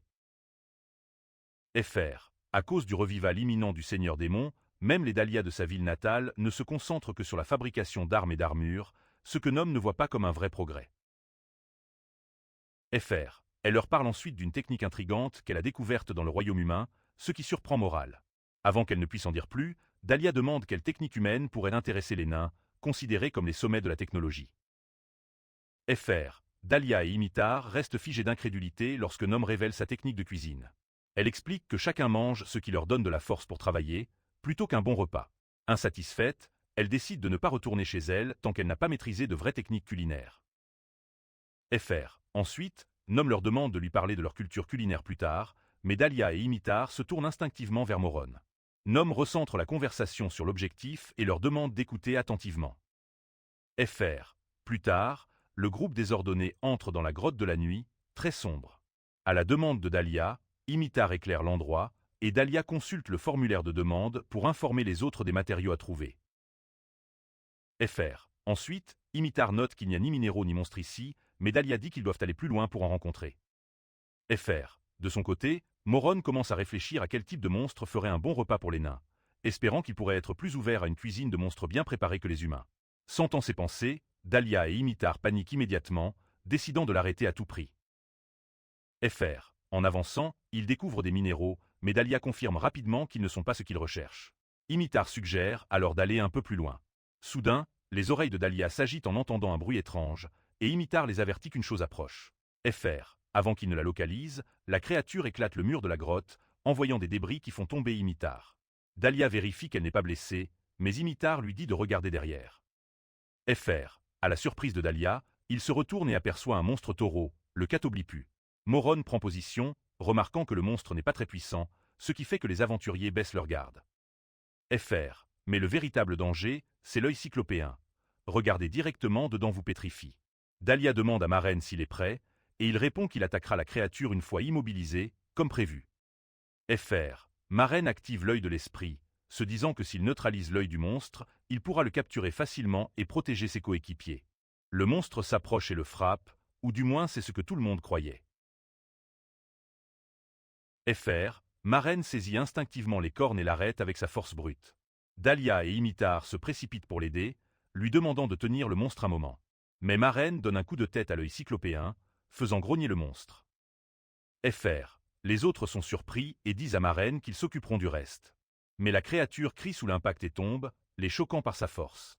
Maren leur dit alors que son casque est cassé. FR. Imitar l'enlève joyeusement, disant que c'est bien pour apaiser l'âme du monstre. Maren, timidement, dit qu'il ne se sent pas en sécurité sans casque, et son regard brûlant fait rougir Imitar, qui se sent coupable. FR. Elle demande alors à Dahlia ce qu'il pense du visage de Maren, et Dahlia lui dit que peu importe le charme de Maren, il reste le même mangeur de monstres à l'intérieur.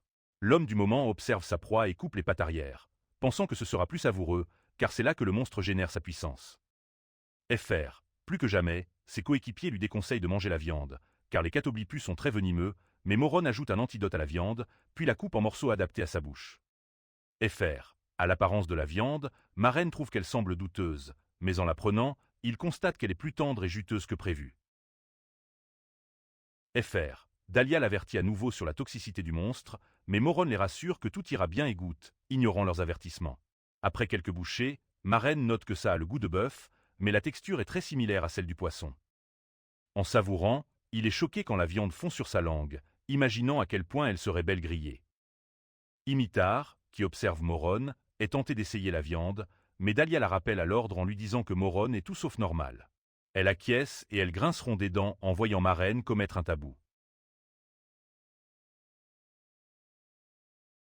Après en avoir goûté, Maren range le reste dans son inventaire, prévoyant de le griller plus tard, juste après que le poison agisse et qu'il saigne de la bouche. Comme si elle s'y attendait, Imitar court pour le rattraper, tandis que Dahlia soupire de frustration. Pendant qu'Imitar soigne Moron en l'insultant pour son manque d'apprentissage, Maren est choqué que l'antidote ait échoué. Il reçoit alors une notification et obtient la compétence de tolérance à la douleur. Après avoir été soigné, il informe les autres de sa nouvelle compétence, et Dahlia lui dit que l'information a déjà circulé dans la guilde, d'où le fait que tant de gens l'ont. Dahlia révèle que pour obtenir la compétence de tolérance à la douleur, il faut s'auto-poisonner un certain nombre de fois avec des toxines suffisamment fortes pour causer de la douleur. Maren est choquée, et cela énerve Imitar, qui a dû apprendre à retirer les malus à cause des caprices de Maren. Après avoir confirmé que Maren va bien, Dahlia lui dit de se lever et de les rejoindre pour chercher la pierre à aiguiser. Il retourne peu après chez le forgeron, qui leur dit qu'il est en plein travail important et qu'ils doivent attendre un peu. Après avoir attendu un moment, Imitar remarque qu'elle s'ennuie depuis que leur mission a pris fin tôt, mais elle réalise qu'elle n'a pas mangé, et elle sent alors un arôme venant de l'assiette de Maren, où se trouve une harpie frite. Dahlia gronde Maren d'avoir amené la viande du monstre à l'atelier de l'Ornum, mais Maren rappelle qu'ils ont déjà mangé. Imitar, affamé, dit que Maren peut la manger avant le retour du gnome. Alors que Maren se prépare à manger, il voit Imitar baver et lui en propose, et elle saisit l'occasion, mâchant et savourant le goût. Dahlia, en revanche, se sent trahie et gronde Imitar, mais elle se Malheureusement pour elle, la princesse apparaît juste derrière et demande à Imitar de quoi elle parle. En voyant la nourriture, elle leur demande ce que c'est, mais Dahlia et Imitar répondent que ce n'est rien. Cela rend la dame curieuse. Alors elle leur demande de lui donner un des plats aussi, notant qu'elle a hâte de découvrir la culture culinaire humaine.